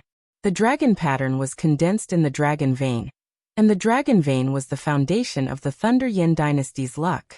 Therefore, Lung Shiqi guessed that the golden energy might be something similar to luck. According to the Tuoba king, this corpse was the corpse of the first king of the Tuoba kingdom. In Lung Shiqi's impression, although the Tuoba kingdom was a small kingdom, it had existed for hundreds of years. For such a long time, the corpse had been stored in the Tuoba kingdom's capital, and had been worshipped by the people for generations. Perhaps some strange energy had been born from it. If another few hundred years had passed, who knew what this corpse would have evolved into? Now it was all in vain, and Leng Shiqi had benefited. Unfortunately, after absorbing the golden energy, Leng Shiqi did not feel any change. On the contrary, absorbing the corpse qi and ghost qi greatly increased his demonic power, and even his cultivation level rose. In a short period of time, he had already condensed 2 rank 3 stars in his spiritual star C. Now as long as he condensed 4 more third-order stars, he could break through to the 5th level of Gang Spirit Realm. However, something unexpected happened at this moment. The corpse actually opened its eyes. Those eyes were like a pair of dead fish eyes, looking very horrifying. What was even more frightening was that those eyes actually revealed a dense cold light. Leng Shiqi couldn't help but be shocked. This person had been dead for hundreds of years. Could it be that there was still a trace of consciousness left? The corpse could no longer allow the Leng Shiqi to absorb its energy. It began to resist fiercely. The thick, fishy ghost qi around it turned into a ferocious demon that opened its mouth to swallow the Leng Shiqi. One of Leng Shiqi's hands was fixed on the corpse's shoulder, so he had to stretch out the other hand and put it in front of him. The sacred light of Buddha suddenly appeared, and swastikas floated out, bathing the Leng Shiqi in it. As soon as the demon touched the light of Buddha, it immediately screamed. The ghost image was like an ice cube thrown into boiling water, and half of it evaporated in an instant. Even the corpse began to twitch, and a hoarse and harsh groan came out of its mouth. Leng Shiqi pinched the Buddha's hand, but he did not directly purify the ghost image. He was afraid that if he did so, he would not be able to absorb any more demonic qi. Seeing that his cultivation was skyrocketing, he did not want to miss this opportunity. He suppressed the ghost image with the light of Buddha, while quickly absorbing the 2 kinds of energy from the corpse. At the same time, another rank 3 star C appeared in his spiritual star C. However, Leng Shiqi also found that the corpse seemed to be more shriveled than before. As time passed, the corpse became more and more shriveled and even shrunk, but Leng Shiqi's cultivation was increasing rapidly.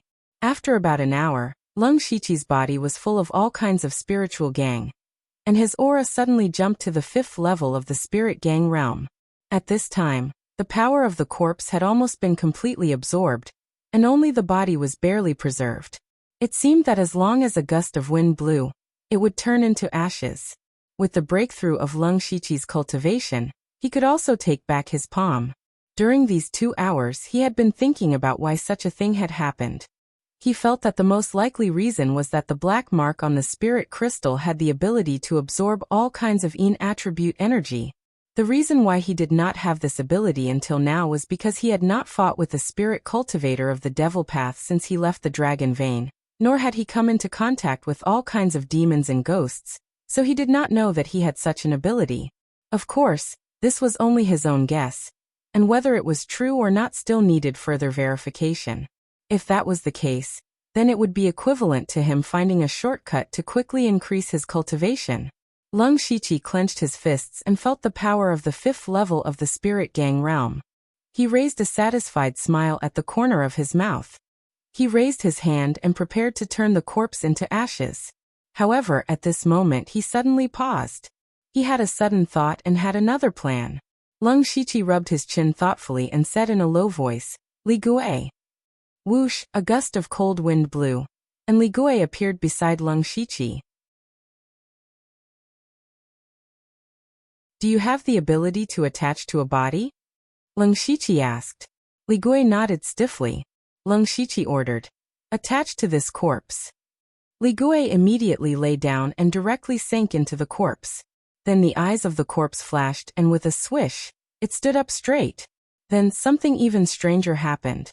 Now the skin of Li Gui's whole body gradually turned purple and blue, and the meridians on the surface of his body bulged, but the muscles on his body were tall and thin. Li Gui seemed to be not used to the state of having a body. He staggered forward a few steps, and looked a bit like a zombie. This was not what surprised Leng Shiqi the most. What surprised him the most was that at this moment, Li Gui's aura was actually comparable to a spirit cultivator at the late stage of the spirit aperture realm. A ghost slave's strength could increase greatly after having a body? Leng Shiqi had some doubts in his heart, but thinking that Li Gui was a master of the oneness of heaven and men realm when he was alive, and the corpse he attached to was extraordinary, it was not impossible for the two to combine to have such strength. At this time, Leng Shiqi thought of another thing. He took out a strange weapon from his ring bracelet and threw it to Li Gui. It was the 6th level spiritual weapon he got from the lottery in Ningyang County, the clavicle hook. Leng Shiqi had no use for this spiritual weapon, but it was very suitable for Li Gui, especially with the clavicle hook in Li Gui's hand, and with his terrifying appearance, he really looked like a messenger of hell. Leng Shiqi believed that with Li Gui's special ability and the clavicle hook, his strength was between the spirit aperture realm and the spirit astral realm. This kind of strength was nothing to Leng Shiqi now, but it was also good to have a power that he could use at will. For example, it was Li Gui's credit that he was able to lure Yuanji and the others into the royal tomb. Thinking of this, Leng Shiqi did not know how the situation outside had developed. He guessed that there must have been hostility between Ning Yuan and King Tuoba, but he really did not know what the result was. However, he did not dare to go out directly. Calculating the time, there should still be many imperial guards in the royal mausoleum at this time. To be safe, he planned to stay a little longer. Therefore, he sat down cross-legged to consolidate his cultivation. You're tuning into the Li Mei's Sword of Destiny YouTube channel. We're so grateful for your support, and don't forget to subscribe to join us on this incredible journey through captivating stories. Your generosity through donations truly makes a world of difference, as it's the primary source of revenue that allows me to expand and enhance this channel for you. Thank you from the bottom of my heart for being a part of this adventure.